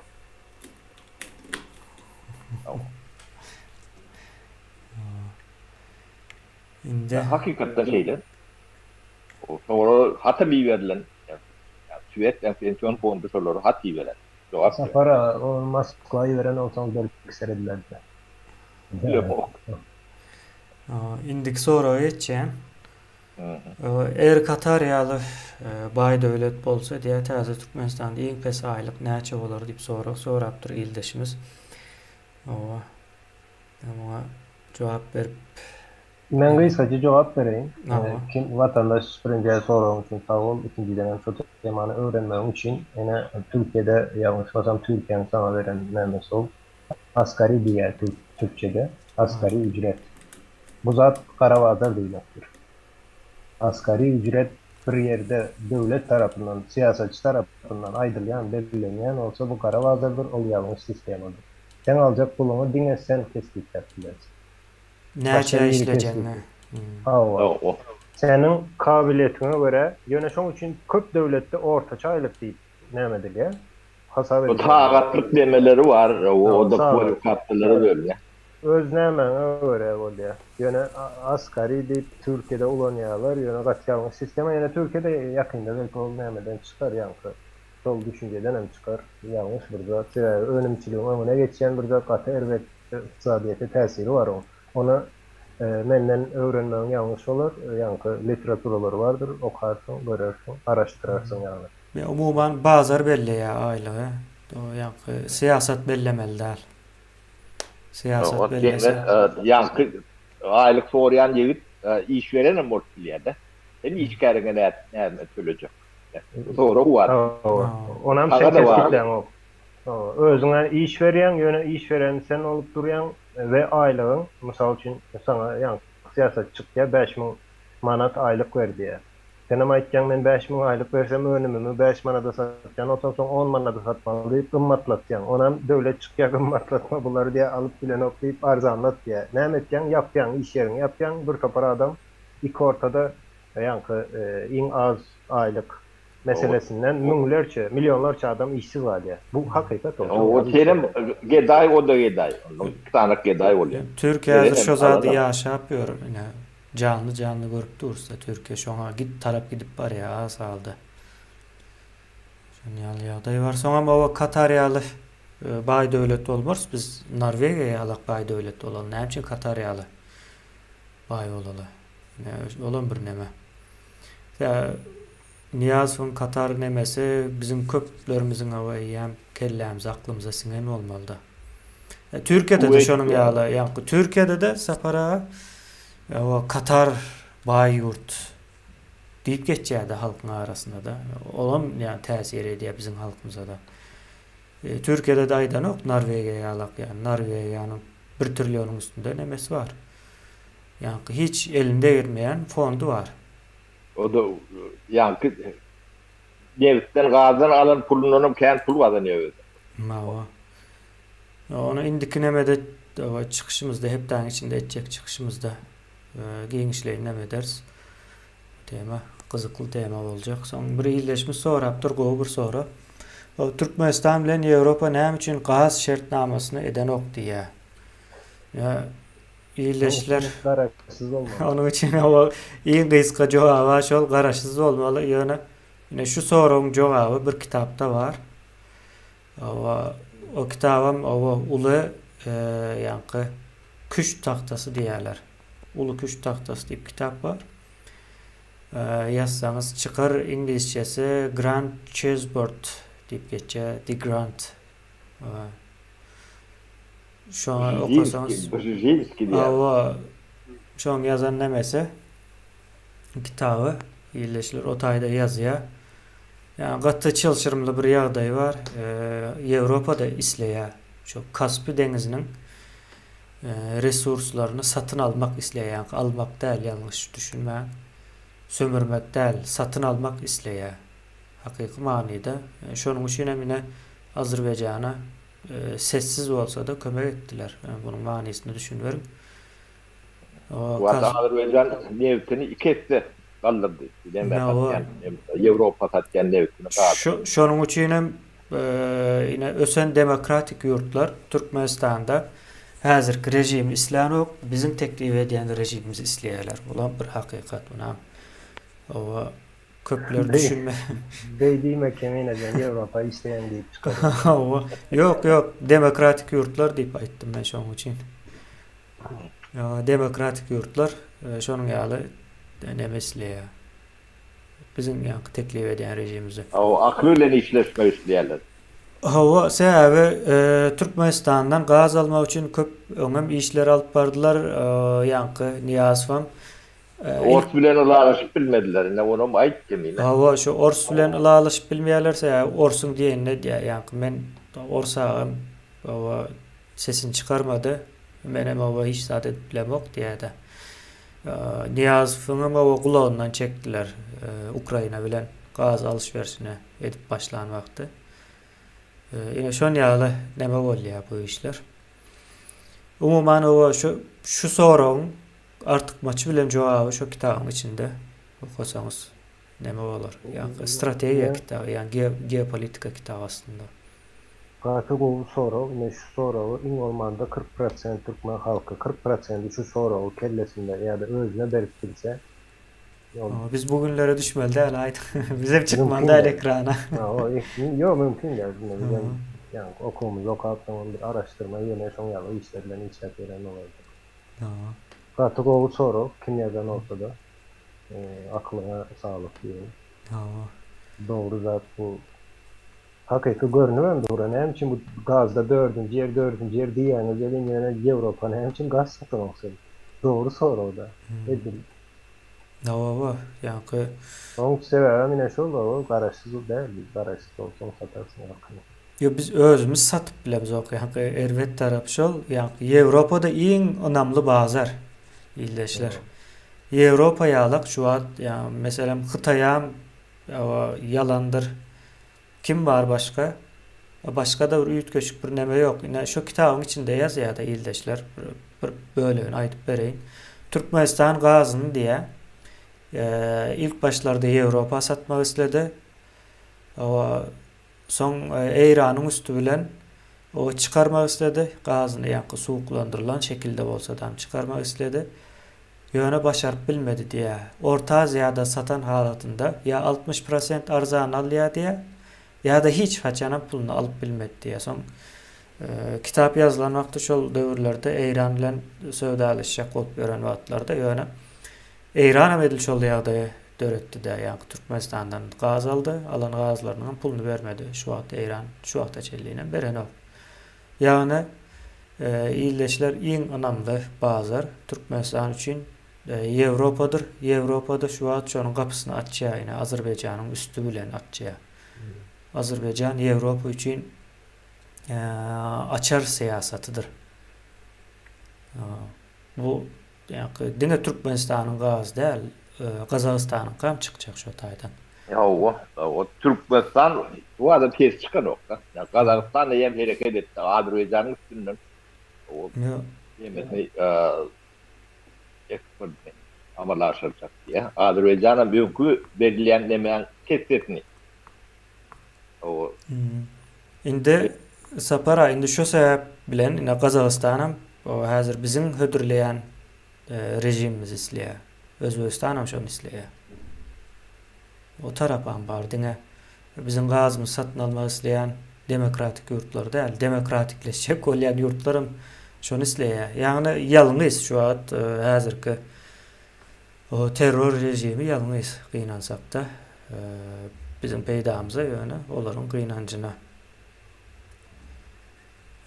o samolyotla uçmayanın büyük sebebi şol. Başka da değil. Gazın yankı pulunu veren ok diyen ya, Hmm. kime versin? Kime versin o? Kim O var da o var. yerde gazın pulunu soracak adam yok artık Türkmenistan'da. Ya da pulunu soracak meclisen yok, pulunu soracak hazinan da yok, devletin yok. Ne edip Halkam son yok. kime versin yani? Halkam yok. Yine şunun için şu zatlara iyi çıkılan yardayında bu ervet bir zat aslında. Bir zat alıp sonra yani sözleşmeni yerine getirmemek yani ervet bir neme yoktur. Bizim Biraz azıcık İran'ı günahkarlap bilersiniz pulunu vermedi hava deyip yine deyip yok. O Türkmenistan'dan Türkmenlerden başka hiç kim günahkardan var. O neyle pulunu verip bilmiyor. gazını satmak istesen dine Avrupa. Başka bir yerden o anık pulunu alıp bilmeyen. Şu tayi belli. Avrupa orsaydı bayetmen Orta Asya'nın bayetse şu an başkaça olurdu belki. Şu an gününe düşmezdi. O, yani yanlış bir öğrenmek has kalıcı ol ya, tesirli olyandır. Şimdi sonra geçeceğim. Hazır Türkmenistan'ın hem köyüne etaj cayları taze salınıp durulanlarında da kaçtı yok diye. Bu caylar neçe yılda tazelenip bolur diye ve Ors'tan hiç saat yadigarlık kalmaz yağlı etmeli deyip yazıptır bir ildeşimiz. Bu soru geleceği kaygılandıran. Yadigarlık caylar meselesinde o caylar yine o çözümü ansatsa Türkmenistan'da kuruluş edip bilen bilmem kaldı mı kalmadı mı? Kuruluşu hakiki kuruluş edip bilen müteahhitler diyelim.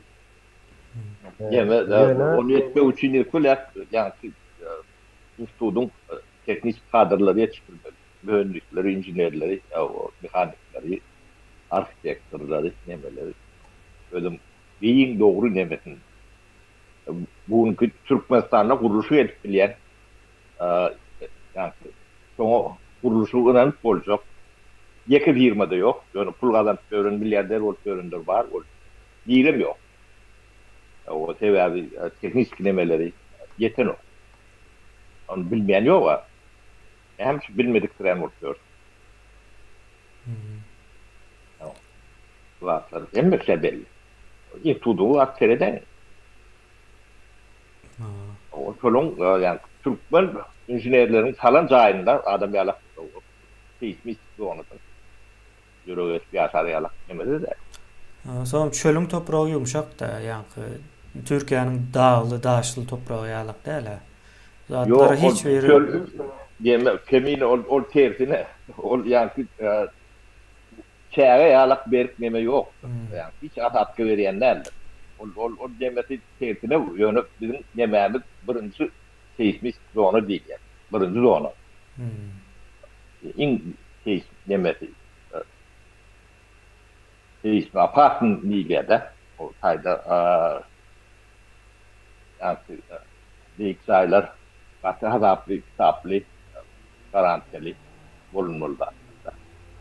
Olmasa yetekli bağla yeten son o pelaksılık atıl olayan o tutun bunu yaşadı 48 yetten.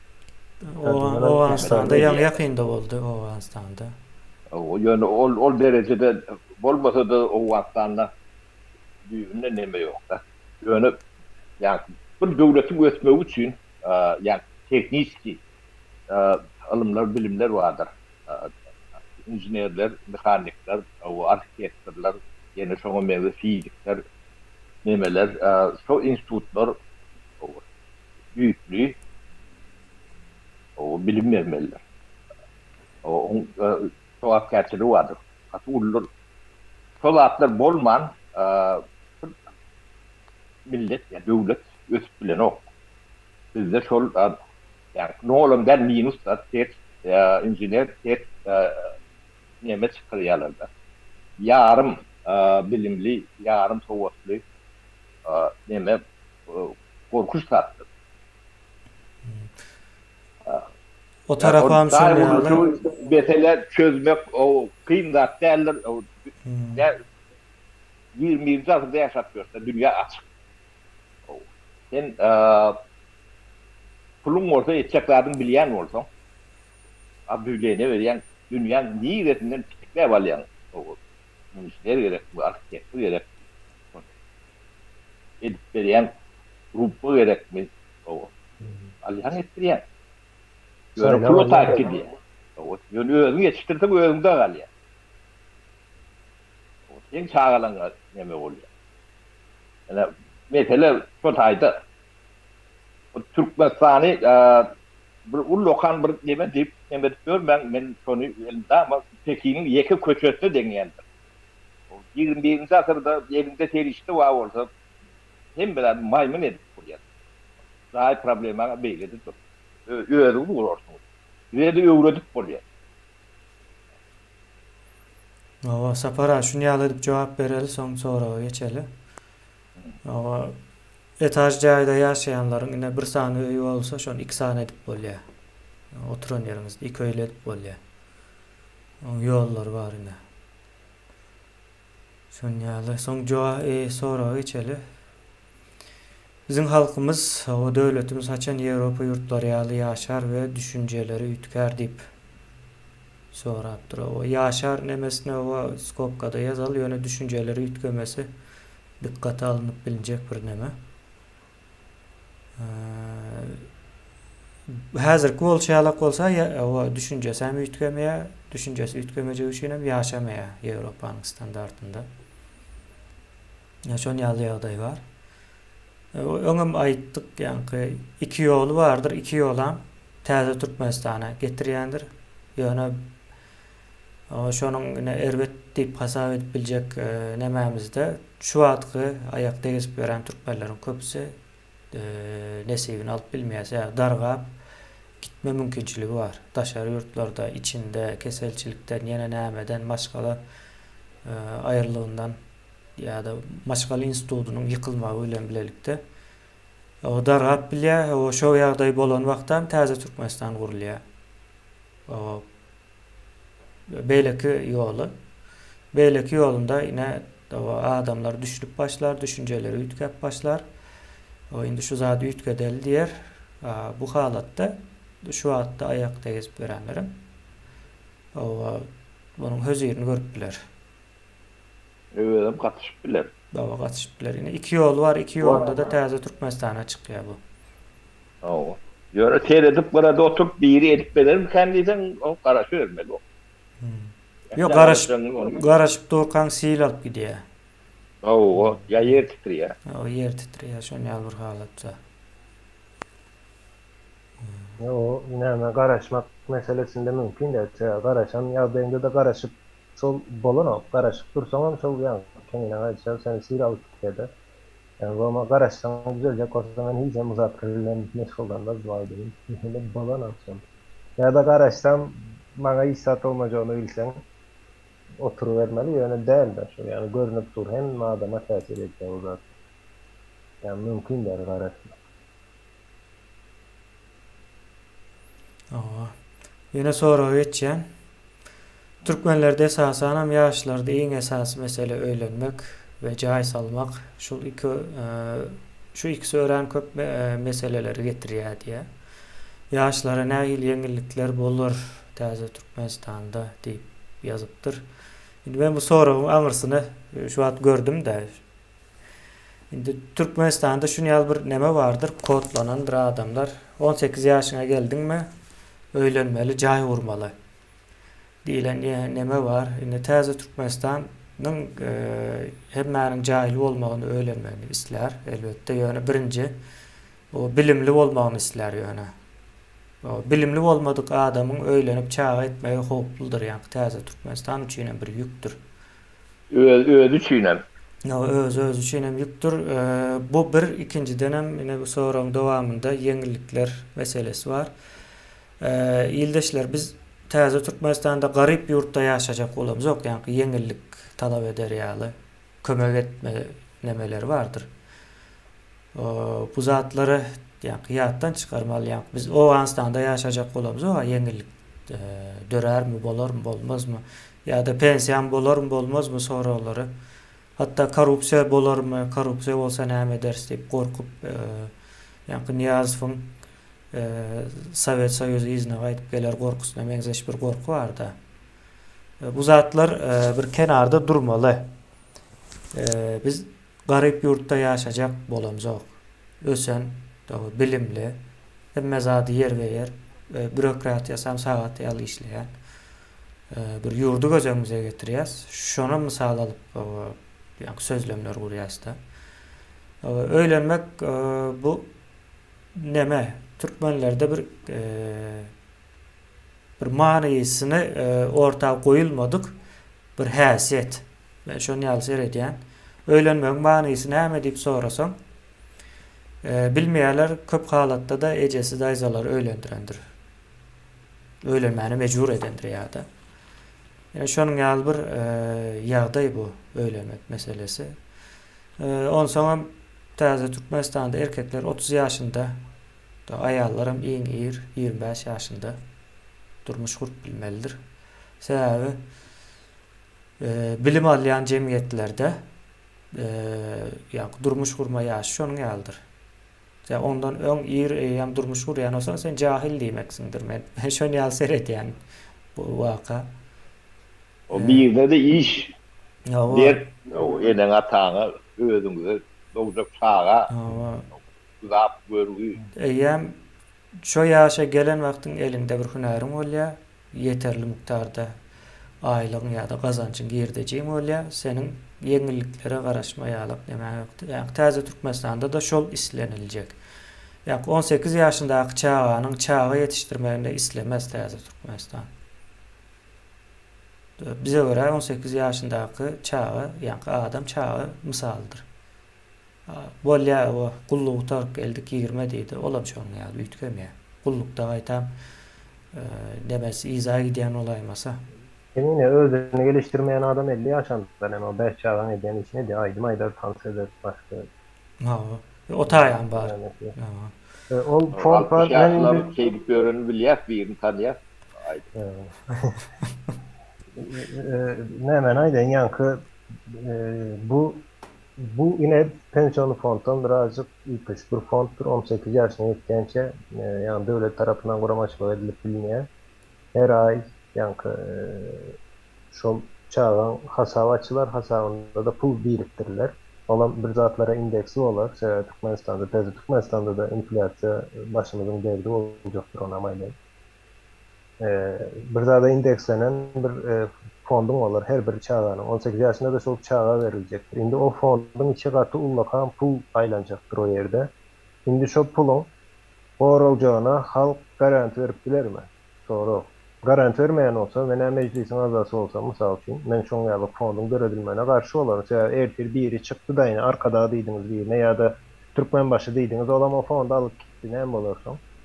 Kim jogap berjek ona? Yo fonda Gorap biler fonda alıp misiniz? gidipdirler sapara Niyazvam Türkmenistan'ın ihtiyaçlık fondu deyip Deutsche Bank'ta hesap açıyor.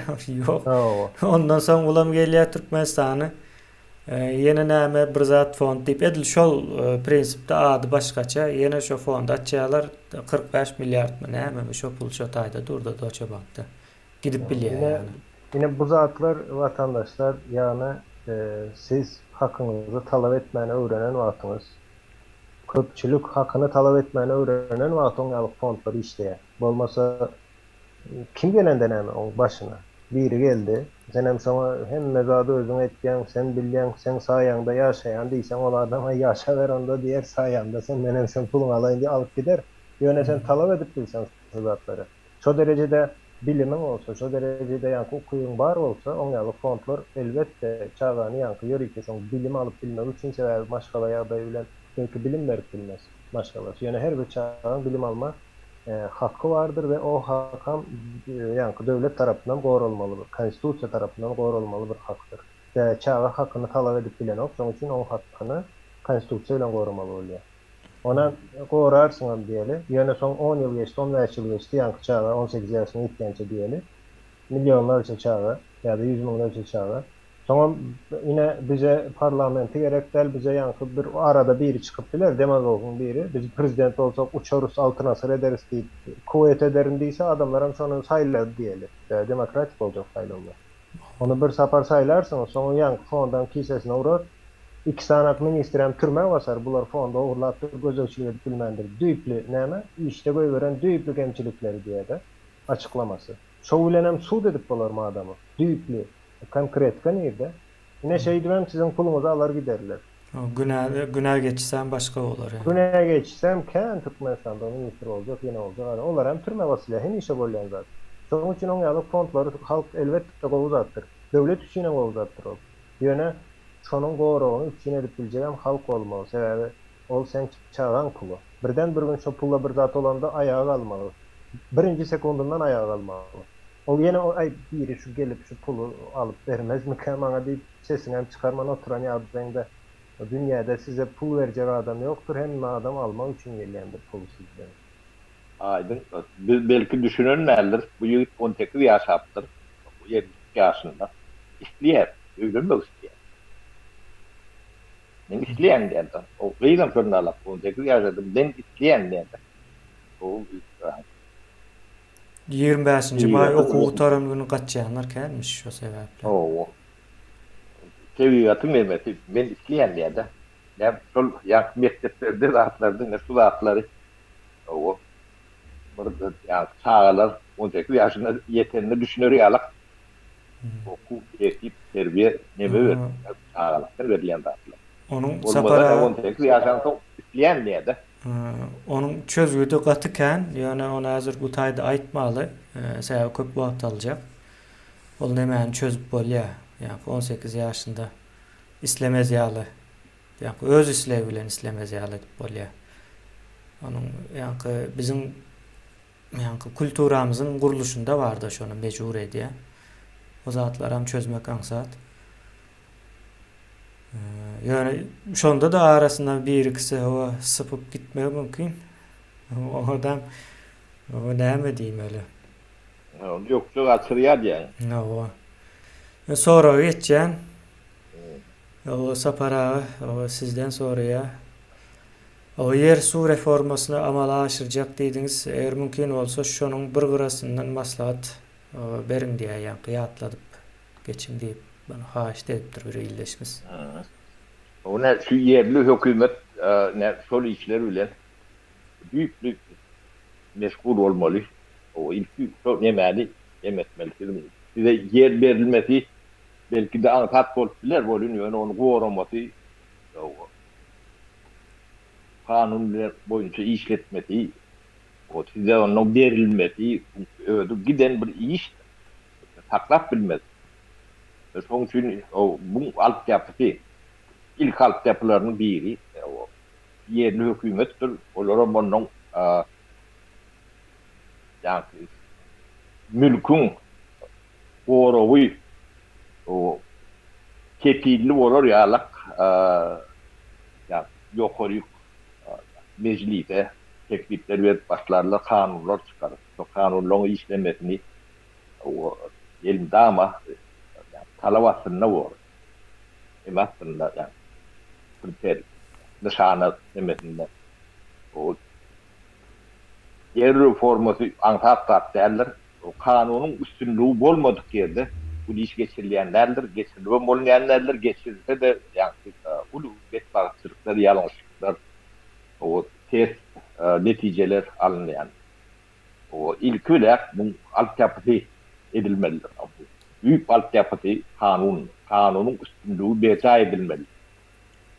O öyle nemesiz hiç şertsiz nemesiz o yani o şertleri evet boltur yettiraptır o evet prezident geliptir yani ama dip bakan edilen deme der garantili en mülkün en çoğunlukluğuna yeter yalak neme olmalı. Yani Türkiye'de tapu dip bir sistemi vardı. Osmanlı'nın alan tapuları vardı. Onları işleyen. Yani sistem şeyle oturmalı. Yani yer elbette halkı verilmelidir. Hükman yer halkın ku olman halk azat bolup bilen ok. Vatana teňki bolup bilen. Vatan için görüşmem bile o. O. Soň için senin görüşüzüňe bilen ok. Ne abi yerem teňki der. Vatan diýäniň şertli teňki de. 100 hektar yerin olsa çıkıp gelir mi yine Türkiye işlemeye? O. Gelmez. 100 hektar. Öyle şonu vermeyenlerin büyük sebebim biz bir yurdun kolonyası. O azap bolluk diye bunu yok. Bolun yok. Yerinizi alyan şahı siz adadan der. O mülkün yani kefili orta çıkyansa kanunu nemmesi. Sonra başka komşuyun ya da başlığın ya da gücü yeten elinden alıp bilen olsa o da bolluğu der. Yine neme vardır son yeri hususlaşma geçirilenden son ona yani suutnamasıyla dünyada bilen en bulganlar yeri hususlaştırarsın mülk statusları olur. O mülkü bir adam ölende de alma mümkünçülüğü hiç kimin alma mümkün. O adam cinayet etti diyor. Var gitti. Terörist olanda da son mülkünü elde edilmesizdir. Son yalık bir kanunçuluğu olur o mülkün. Ondan sonra şol sistemini kurnarsın, son işleyenliğini görkezersin, son Avrupa'da sana vize verip başlar. Arkayını verir vize, yenileştirilen şekilde vize verip başlar. Beyleki devletlerin hemmesi vize verip başlar. Yani adam yerini tutar. Hem bir yer. Hava şuun vize veriyenlerdir. Berse de saylap veriyendir. Avrupa yani Angliyalık yerler vardır, Amerikayalık yerler vardır, Kanada vardır. Bunlar saylap veriyor. İstendik bir Türkmen hemen veriyen vize deyip bilen o sebebi biliyor. Bunun yeri yok, yenesi yok, visadı yok. Bu adamlar gelse gitmezler belki yaşayacak. Ben önlem için bakayım diyor. Yöne haçanda olar bilýär, bulamam ýeri bar. Edilmeň statusyndaky adam, şolaň statusyndaky adam bolýarys. Dünýä jemgyýetçiligi. Ne yöne koyzat o viza üçin sen gidip nämeden, näme bizim döwlete viza verilen o sebäpleri ne şu zatlar. Sen kul bolsaň, kula viza verilendir. Saylap verilendir. Diňe Türkiýe var dünýäde. Orsedem kendi bir var. Bu bir süre son gelir. Bu da bir yöne yere şeyle bolýan demeden kendi. Dowam edelim onda. Bir gezende diýe cuma namazynda müfti yetişen çağınız durmuş ýolunda uğradım diýip aýtdy diýe propaganda mı? Bu ya hakikat mı diýip sorapdyr bir ýyldaşmyz. Indi bunun hakikat mı däldiğine akıl bilen nemetmeli, göz yetirmeli bunu. O yetişen çağı neme göre, İslamiyet'e göre 9 yaşında yetişiyor çağı. Doğru değil mi? Yani nemen aydayn öwleyin sapara. Yankı din menden goýulýan ýokdur Türkmenistanda diýip öwleyin. Bar bolsa da men bar diýip çykara. Hazırlıkça aýdyp goýaýyn. İslamiyet'te şon ýazat var. 9 yaşında yetişiyor. Kız çağlar esasen. Şon ýaldy pasaw edýärler. Onuňa aýtmaklarynyň sebäpleri var. Bu taýda hemme zadyň üstüne açyp durmaly. Sebäbi wagtymyz çäkli bolan üçin. Yani 9 yaşındaky nemani durmuşa çıkarmak ne derecede doğru kıyızı. Yetişme demesi şu hasav edýär. Hazır 21. asyrda kän aýdyp bilen oklar 9 diýip 18 diýip aýdýarlar. Yani ilk kanunyň ruhsat berýän pursatyndan başlaýarlar şu günde. Sebäbi güýjeten ok. Güýjetse 9 ýaşyndan çağalary çağalıktan çıkarmakçı ýalak bir neme var. Yine Owanistan'ı mysal alyň. Owanistan'da Taliban gelende her öýden bir kız nemetdiler, aldılar. Videolar hem çıktı. Hatta bir Türkmen Owasyndan hem 2 kız var eken şonuň birini zordan alyp gidýärler de videonu YouTube'a berip bolmaýasa YouTube neme diýär onu aýyrýar. Yani zulüm var diýip görýär YouTube. Yine pikredim YouTube'un algoritmi bir insan däl. O şol görüp bilýär şo taýda zulümün bardygyny.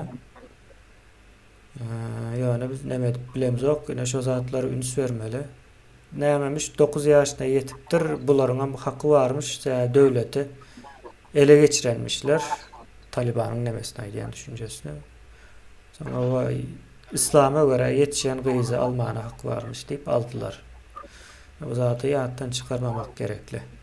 Öz kıyızınızı pikredin. Gözünüze getirin.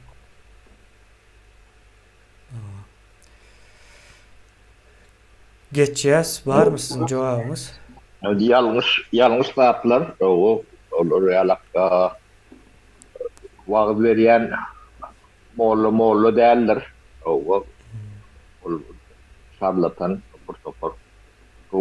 Türkmenistan'da towatly mollu mene bolmasy mümkin näli hata berýän sebäbi onu ýetişdirýän ýerler ýok. Yok.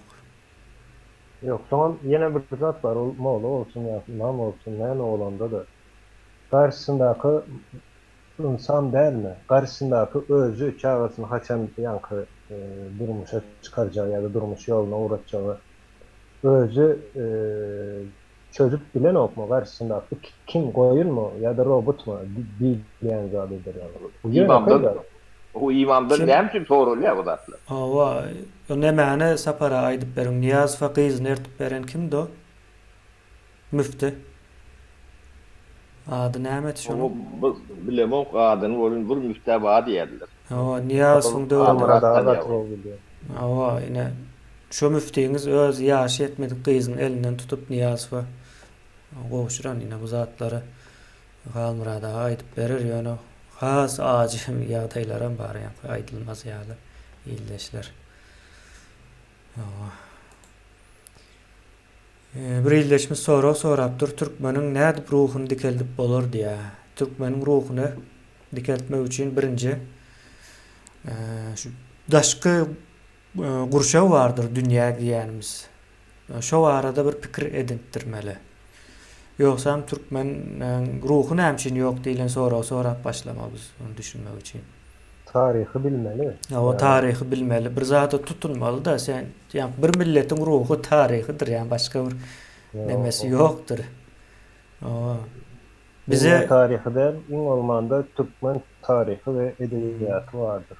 Edebiyat sonku 100 yılın edebiyat diyecekler mi? Varsam belki adamlar bolan olsa da. Yok, o edebiyat däldir. Aslan bir ullakan bir edebi neme ýadygarlyk galan ýerem ýok, ýani onam dogry aýtmak gerek. Ýewropa kıyalak deme dälse biz göçüp gonyp ýaşaýan bir millet bolan üçin ýa edebiyat demesem gowşakrak bolýar.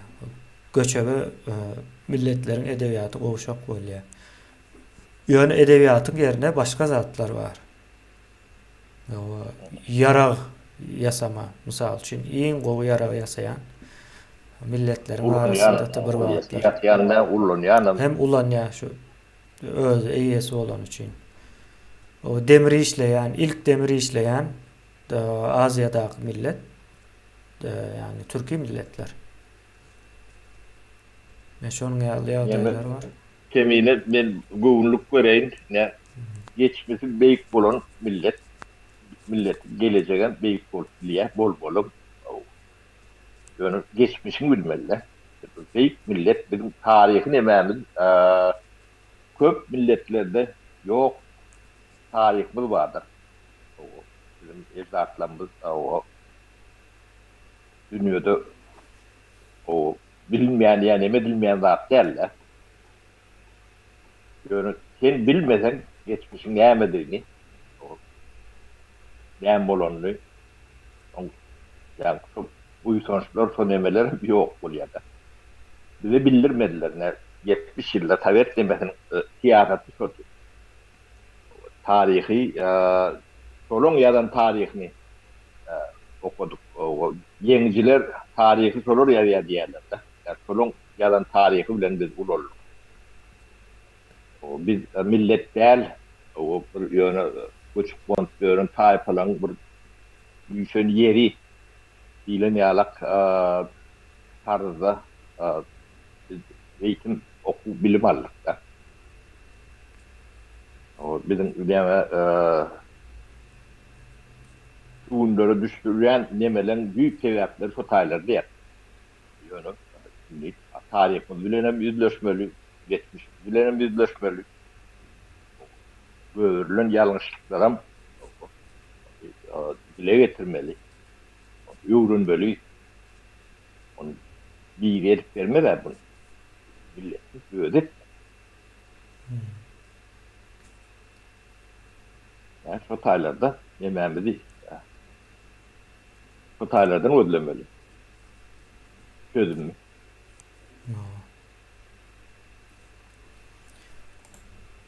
Dowam edýäs. Täze Türkmenistanda eskerlik näçe ýyl bolar diýip sorapdyr. Bu soralar bilen owa dowamly garşylaşýas. Indi eskerligiň näçe ýyl boljagyny biz aýdyp bilmeýäs. Onu eskerligiň näçe ýyl boljagyny içindäki ilat sany aýdyp bilýär, territoriýanyň ululugy aýdyp bilýär da bu zatlary näçe ýyl boljagyny.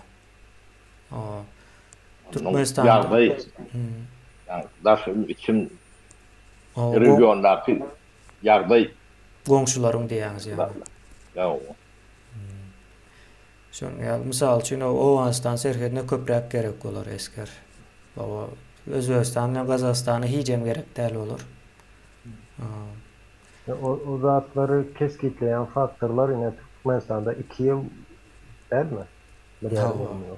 2 yıl mı?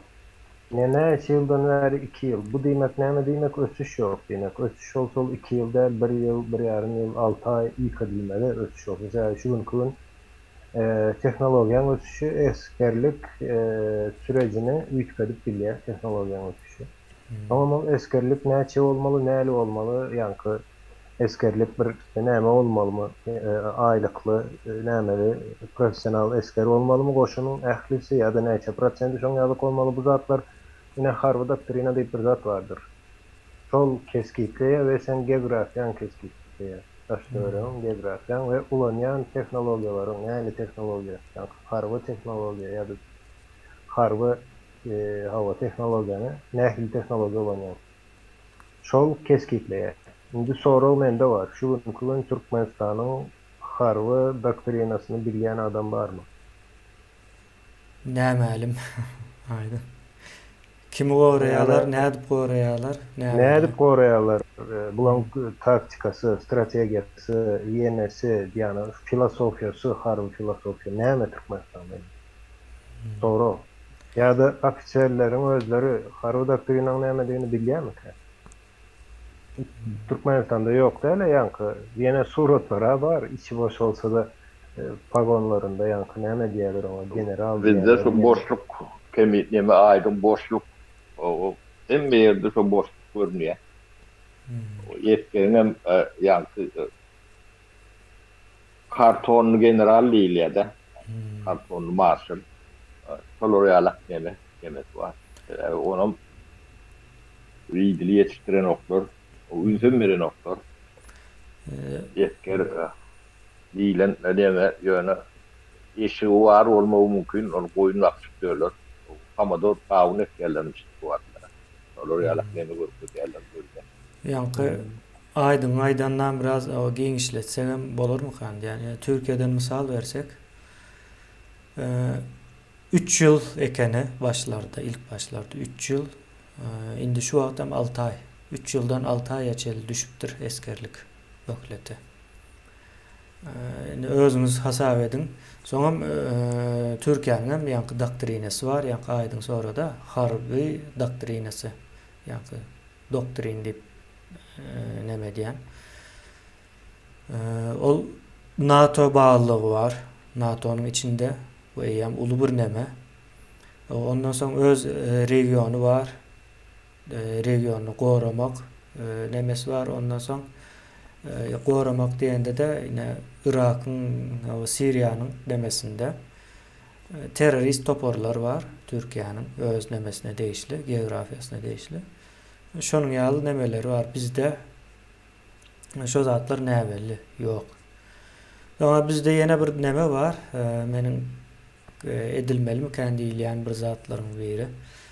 Türkmenistanda İsrail'daki ýaly gyzlaram o bir gulluk nemesinden geçmeli. Yani bir yara tutma nemesi olmalı.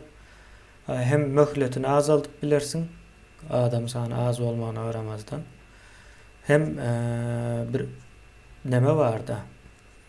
Yani Türkmenistan'da ayarların nemesi ruh basılan, maşin sürmäne de ruhsat berilen nokta şu wagt günümizde. Şo zatları o çalıp dikeltmek için bir neme bolar.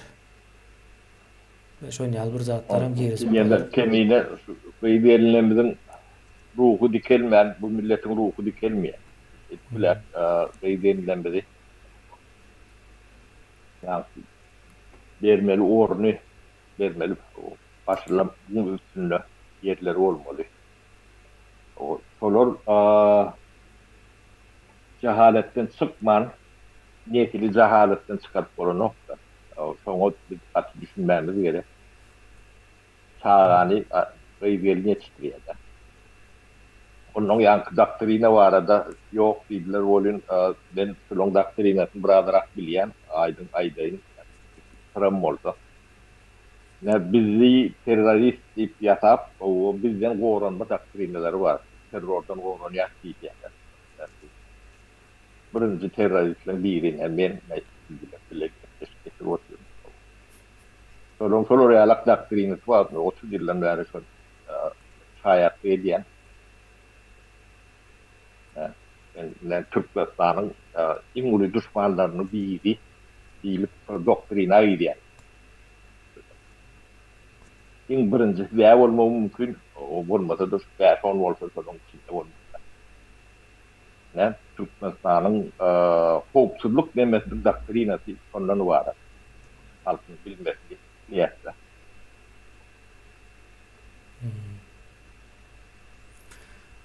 Onda devam edelim. Ne oluyor da? O doktrina yankı onların milli hoopsuzluğunu kadır yani koşun kişiler bilen bilemok. Yani goşuny hiç haçan bir kişine özüne düşman diýip görkezmez. Mesela goşuny kiçiltýän zat bir adama men ine şuna garşy göreşýän, sapara garşy göreşýän diýendir goşuny gözüňden geçirýär. Onda o goşun näme bolýar? Oň Yo, ýaly bu adına tapara adına bunu teröristler diýip goýýar da. O taýnam ýa-ni için boşa deme diýerler de berýärler de halka.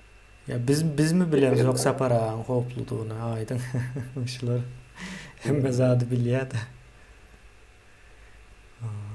Onda Yok, şol doktrina olman ýöne mysal üçin öndürilen yara vardır. İşlendik dünýäde yara öndürýän firmalara barsaň, ýa-da yara öndürüjilere baran wagtyň yara satyn alynanda ýa-da öndürilende, zakaz berilende sen doktrinana göre yara alınýandyr. Başka hili yara öndürilme mümkinçiligi ýok. Yani mümkin değil. Elbette alıp dilersen öndür diýsen öndürer, o yara öndürýäne pulunu bersen näme diýsen öndürer. Ýöne doğru yara, yani sen sistemana oturup bilecekmiş o yara ya da dälmi. Ne Türkiye şu an yankı näme isleýändir Amerikadan. Näme şu samolyotlar var. F-35.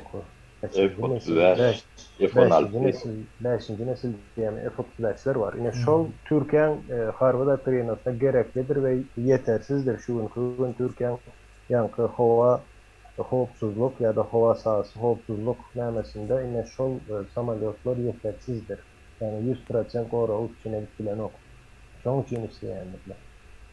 Indi ya ol F-35 almamak üçin doktrinany ýükretmeli bolýarlar. Olam ansady işler, ol bir näçe ýyl öz içine gatyly hyzmatdyr o. Şoň üçin ol has adam düşýändir. Özüne şonu boşlar. Ne şoň ýalyrak, yani bu zadyň bolmamagy diýmek goşunyň hereket etme mümkinçiligi ýok diýmek. Islendik bir öndür bolsun diýen ýok. Bir ýagda ýüze çykanda da Türkmen goşunyň hereket etme mümkinçiligi ýok. Owgat herwet näme bolar, yani näme çeni bilen duran goşuny gözüňe getirir. onda dowam edele. Yerler halka paýlanyp başlandy diýe. Şu wagt 15-20 hektar kärende işläp ýören adamlaryň yeri bar diýe. Şol yerler kärende berilermi ýa-da ilki hemme yerler hazyna alınıp soň paýlanarmy diýip sorapdyr ýylleşmiş. O gowy bir sorak. Sapara komünistleriň gurup beren sistemasyna näde paýlamaly diýär-de umumyň. Bu meseleler gaty kıyın meseledir. Ne şoň üçin ilki yerli hökümetler diýdik. Yer şoňky yani hazyna bilen hazynaň üstüne neme diýär-de. Suat ya kärende diýäňizde. Ýerden gelip ýeren kärendesini alanyny suat onu kim bilýär? So territoriýa, so ýere degişli adamlar där taşyndan gelir. Ya da ya bu ýepeti puli ya tanşy bolan soň alypdyr danyn şeýle bolupdyr. Yani ýeri iň soňy biz berjek bolsam gata adalet bermeli. Yani şu kendi 15 hektar vardan beýleki de 2 hektar var. Seninle soramadyr mı? Ha? O birine 100 hektar var. Yani sonra 100 hektar vardan beýleki de 5 hektar var. O biri su gelýän ýerinden alypdyr. O beýleki ömründe su barmazak yerden berilir. Yani mutal şunu aýdýanlar. Adalet bormuş. Yani bu emetinde o umumy ýagdaýlary öwrenip yani bu metodologiýasyny bu 92-nji ýyllarda bu zatlar hemme jepi işlenen ýöne ondan bäri ýa-da ýalňyşlyklar etdiler bu. Şo wagt geçilen orada bu zatlar hemme jepi ýa bir wagt sözlük bilen yer bolmaly. Bu wagt maally mülkli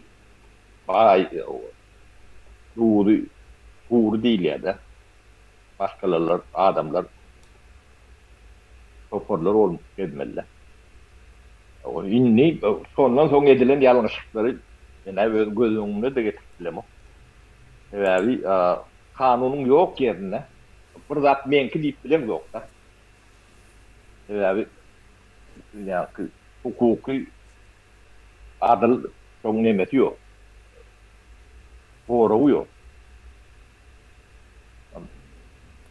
Bana verdiler 10 hektardan fotoğrafım var diye de. Sen diyen onu. Kanun o da diyen o. O kanun diyen olsan onun beyleki boşun var. O. Bana ne yapayım? 2 hektar verdim. Ya 1 hektar verdim. Ya da hiç vermedim. İpler mi? Ya. Hakva mı var? Ya, o senden kelmiyor. Ya da sen hakkın var da onun yok. Diyelim yüngürse soruyarak doğru olsun. Bu umumi çözümü tapılmalılar. Yer sizinkidir. Verilmelidir. Yani o da adım mütlak adaletliği, onun kanunluğu olmalıdır. Yani benim fikrimse bunu çözüp bol. Yani mütlak altyapısını kanuni yani normatif nemeleri hemen bunu edecek amal edecek nemeleri işlemeli. Çünkü yerli hükümet ilk olarak sol demesi kurulmalıdır. Onun kanunu dikeltmeli. Kanunun üstünlüğünü dikeltmen o vakti yaşap yeriniz var. Sahiniz var. O sizinki bir pata ediyorsunuz. Yani siz gel. Yok. Yani sonra siz yerinizde bellek koyun. Kanun oturmadık yerde, kanunun üstünlüğü edilmedik yerde o zatlar yani kefil demesi yok diye ya da o kanun nemçi yok diyen benim gözüm arkayın yanına kanun diyen adın yönünde en nefsi yeni olmalı. Sonra kanun değil. Bir adamın kim olsa olsun, prezident olsun, beylik olsun, sen hukukundan bir millim üstün olsa o tayda kanun yer ve dişliğe değilen o kanun yok diyen bir yer bellek koyuyor. Onun için Türkmenistan'da kanun düğünden 30 yıl onun yönün ya tabi sistematına uğrayıp oldum burada vardır. Öyle kanun bolun neler sebebi kanunun üstün adamlar kendi. Bu da bir der. İstilenip folklu milise de kanunun üstünde kadar. Yani kağıbeşlik diyen, yani olsunluğu üstüne diyen adam kanunun üstünlüğü.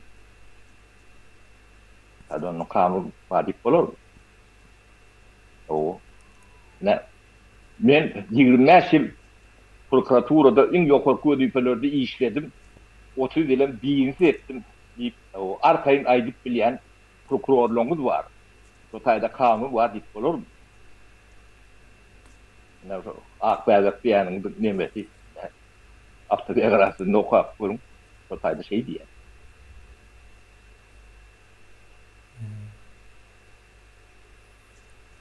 Doğru. Lektolatlar dikel.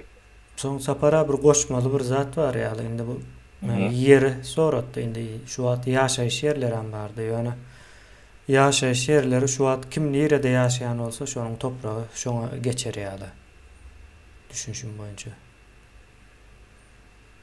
Ne öy gruptur yaşayan. Kanunlar var. Yani kadaktır hem de zatlar yung bahar işlep durun emi de var. Yani içi boşadırlar. O zatlar diketmek gerek.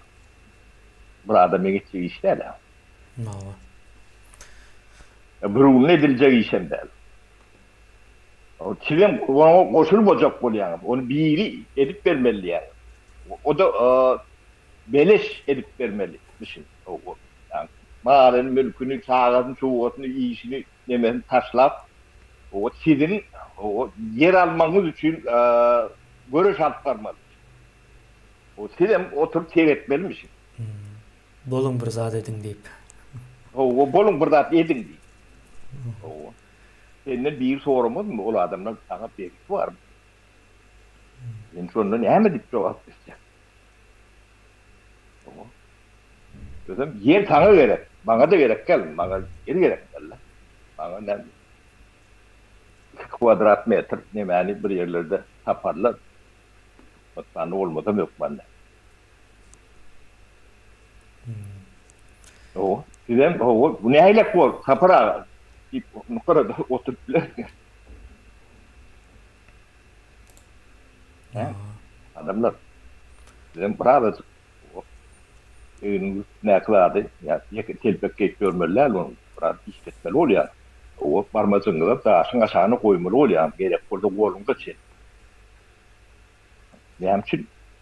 O iki adam, üç adam da aşağına elini koymalılar sizem. Aşağı üstüne oturmalı. An golün. Dowam edeli Sapar ağa. Hı hı. Hayat adlı iyileşmiş menin soram okumapsın diye yokarlara serettim sonra tapmadım. İstesen tazeden yazıp bilirsin. Şuhtayda bir soru var. Gatı mühim bir soru. Yani yine gaz meselesi boyunca. Taze Türkmenistan'da, Oğanistan, Pakistan hem de Hindistan gaz turbu geçilmesi devam eder mi ya da çekmesini beseder mi deyip soraptır. Indi bu tayda yankı neme geliyor da iyileşler yankı. İyin hopsuz bazar, garantiyeli bazar, Avrupa bazardır. Pakistan'ı el alalım. Pakistan öňün bir siyasi krizin içinde, onun bilen bilelikde iqtisadi krize girdi. Birem tebii betbaatçılığı geldi. O yankı olaryň günäsi bolmasa da altyapysy ýok ekeni. Şol yağan yağışları başka bir yere akıtıp biljek ya şoňa göre nemet biljek. Akılları yok, düşünceleri yok. Yine şu at aydaly Pakistana Türkmenistanyň gaz turbasy geçen bolsun diýeli. Akyp dur nemesi, gazı. Pakistan'ım şu ýagdaýa düşdi. O nädip alıp biljek bu gazyň pulunu haçan aljak? Yine Oğanistan'ı el alalı. Oğanistan'ın ýagdaýy hasam ortada. Oğanistan'da şeriat görecek olaryň o kanunlar näil boljagy belli däl. O gazı bize Allah verdi diýse näme diýip biljek ine. Şeriat boýunça gazı Allah bize ayağımıza çelli getirip berdi. Biz näme üçin pulunu berel diýse näme biljek. Diýip bilerler mi? Diýip bilerler. Her zat çykar. Yani aýtjak bolýanym ýa garantiyeli ýurtlar däl bular. Türkmenistanyň şu taýlara gaz satanyndan satmanlygy has girdejili bolar Türkmenistan üçin. Şoň ýaly ýagdaý bar.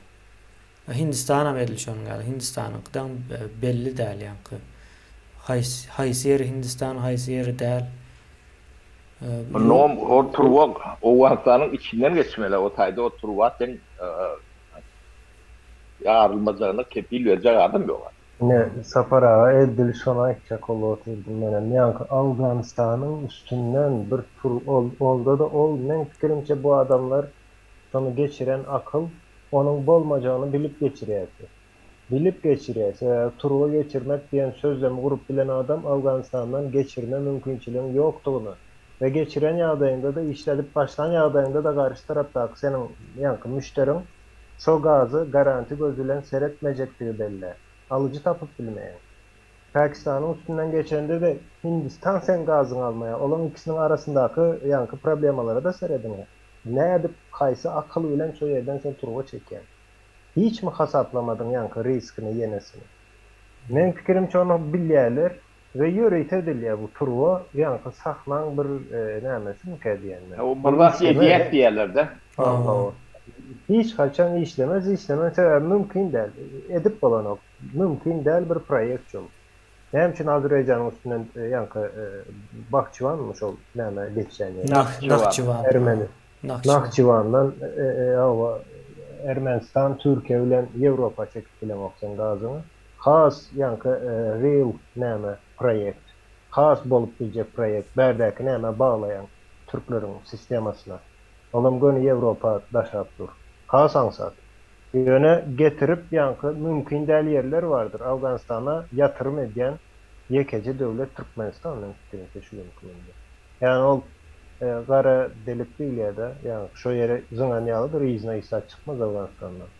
O 100% belli zaten özden. Mümkün değil ol. Topi diyelermiş ama program ne mi? Düşünceni manipülasyon etmek için yani kamuoyunun dünya demesinin fikrini demesini meşgul etmek için yani ortadan başka yana çekmek için Türkmenistan onu karar verip bilen o. Eğeti uruzat vermese. Kadın eğeti, kadın yani Turvan eğeti, kadın eğeti. Turva orta değişik. Yani şöyle uruzat vermese Türkmenistan hiç yere girmişler çekmişler. No. Yani Türkmenistan karışsız değil. Sonra ne de düşünüyorsun? Cevap olur da. İlk olarak karışsız olmalı. O ödenin öde yakan olmalı. Sonra sen niyeti amatlı olsa sayım geçirir. Kararcağım yani gerçek alıcılar o kim bilgi o iyi istingi düşünen sonlar olurum. O sana karşı başkaça olur. Sen ödünü değiştirirler. Türkmenistan bilen gururlaşırlar, bu da atları gururlaşacak olsa ortet bilen gururlaşırlar. Olur yani kadarcaklar, bu da atları senden kovul yani. Gazı en çok sarf eden Avrupa esasen hem Germanya'dır. O devletler ise yankı industri nemeleri olan için industri güçleri olan için yani Senaat ölümçülük gücü. senaat gücü olan için o yerde katıken enerji talep edendir. Çoğu için yine onlar dünyada enerji gözleyerler. Azerbaycan'a şu ülkünde gelip bilirler Avrupa'da. Tezin nimetti aydın. Bu internet diğer öyle. Yok, geliyor Sapara sizinki de var problema. Sesim geliyor mu? Geliyor ama geliyor ses. Şimdi yani Avrupa'dan kim Türkmenistan'a gelip bir sözleşme bağlanmıştı? Yani tanıyan kişilerden. Gaz meselesinde, beylik meselesinde. Türkmenistan'ın söyleyen kim geliyor? Taliban. Yani Talipler geliyor. Girip çıkıyor Türkmenistan'a. Karantin diye o zatları işleyen okmuşun olarak. Ya da Oruslar girip çıkıyor Türkmenistan'a. Yani Avrupa'dan ya da beyliklerden gelen adam ne var? Bir hem Xitay vardır. Xitay girip çıkıyor Türkmenistan'a. Ne var? Bu zatlar ne mi diyeyim? Yemi kemiğine bu batım epetli oldu. Şu sonku soru var. Yok oldu cemle Şu sonku soru var. Şona okap cemleyes. O ildeşler. Bugünlükçe yankı. Bu heptelikçe cemleriz. Soru şöyle, təzə Türkmenistan'da şol verilecek yerler, misal için o 1 hektar olsa diye, şu 1 hektarına salgıt alınır mı deyip soraya.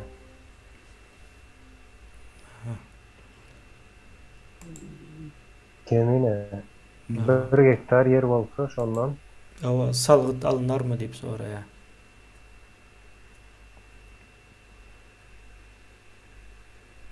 Sapara. ha Indo Yer salgıdı, o yankı näme diye gayrimenkul salgıdı diye de. Emlak salgıdı. Yankı yer mülktür. Mülkünüz olanda sizin kolye yöne mülklerin kategorisi mi diyeli? Onların sınıfları değil ya. Sınıfları o. Yani, sınıfları öyle. Misal için yaşayış yeri. Yaşama için. O yeri dine yaşama. Hatta yaşayış yerini alan olsan o yerde mal bakma mümkünçülüğün yoktur. Yine ona ayıp geçmeli. Mal bakıp bilmeyen, tavuk saklayıp bilmeyen, misal koyun saklayıp bilmeyen. Sen yani statüsü yaşayış yeri deyip geçecek ya da neme deyip geçecek, kültür zonası deyip geçecek. Son sen o yerde o zatlar edip bilemek ve o yerde önümçülüğü öndürüp bilemek. Son için o yerin salgıtı yoktur. Salgıt yoktur. Yani aydalı sen ekrançılık yeri, ekrançılık sınıflı yerin var, ekrançılık. O yere sen eksenem ekmezsenem salgıtı vardır ayrı. Ekenden son önümçülükte de yankı girdeci salgıtı vardır, o başka salgıttır. Yani O salgıtlar indi näme üçin gerek diýip aýdyp bilersiň. O salgıtlar ýa-ni adalatsızlygy azaltmak üçin gerekdir. İň soňunda hemme adamyň ýa-ni mülkü aýdaly senagat zonasında däl, mysal üçin senagat zonasında däl. Temine men hemen internetim erwe döýdüýän. Gidik gelip dur, men eşdemok. Ha. Bolýa biz häzir jemler saparagy az galdy. Aýdyň sen nämede jemler? Bolýa ýa-ni aýça koýlan zadym soň şol salgıtlaram hazyna gidýär, hazyna da ýa-ni sosial nämeler üçin we siziň şol mülküňiziň goragy üçin, ýenesi üçin şol zatlar üçin ulanyldy. Eskerler üçin, harby nemes üçin, Esker üçin, beýlek üçin, ýene şol zatlar üçin o salgıtlar möhümdir ýa-ni. Şolar aýdyp bilýän. Onda aýdyň jemler 2 saatdan geçdik bugünem. Baba kemine. Sağ olun ildeşler. Sapara kemine sağ olun.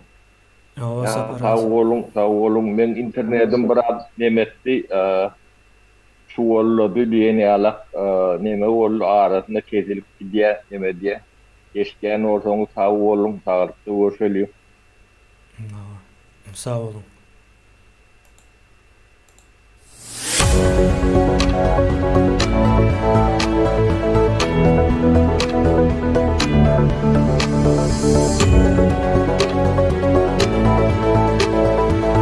Thank you.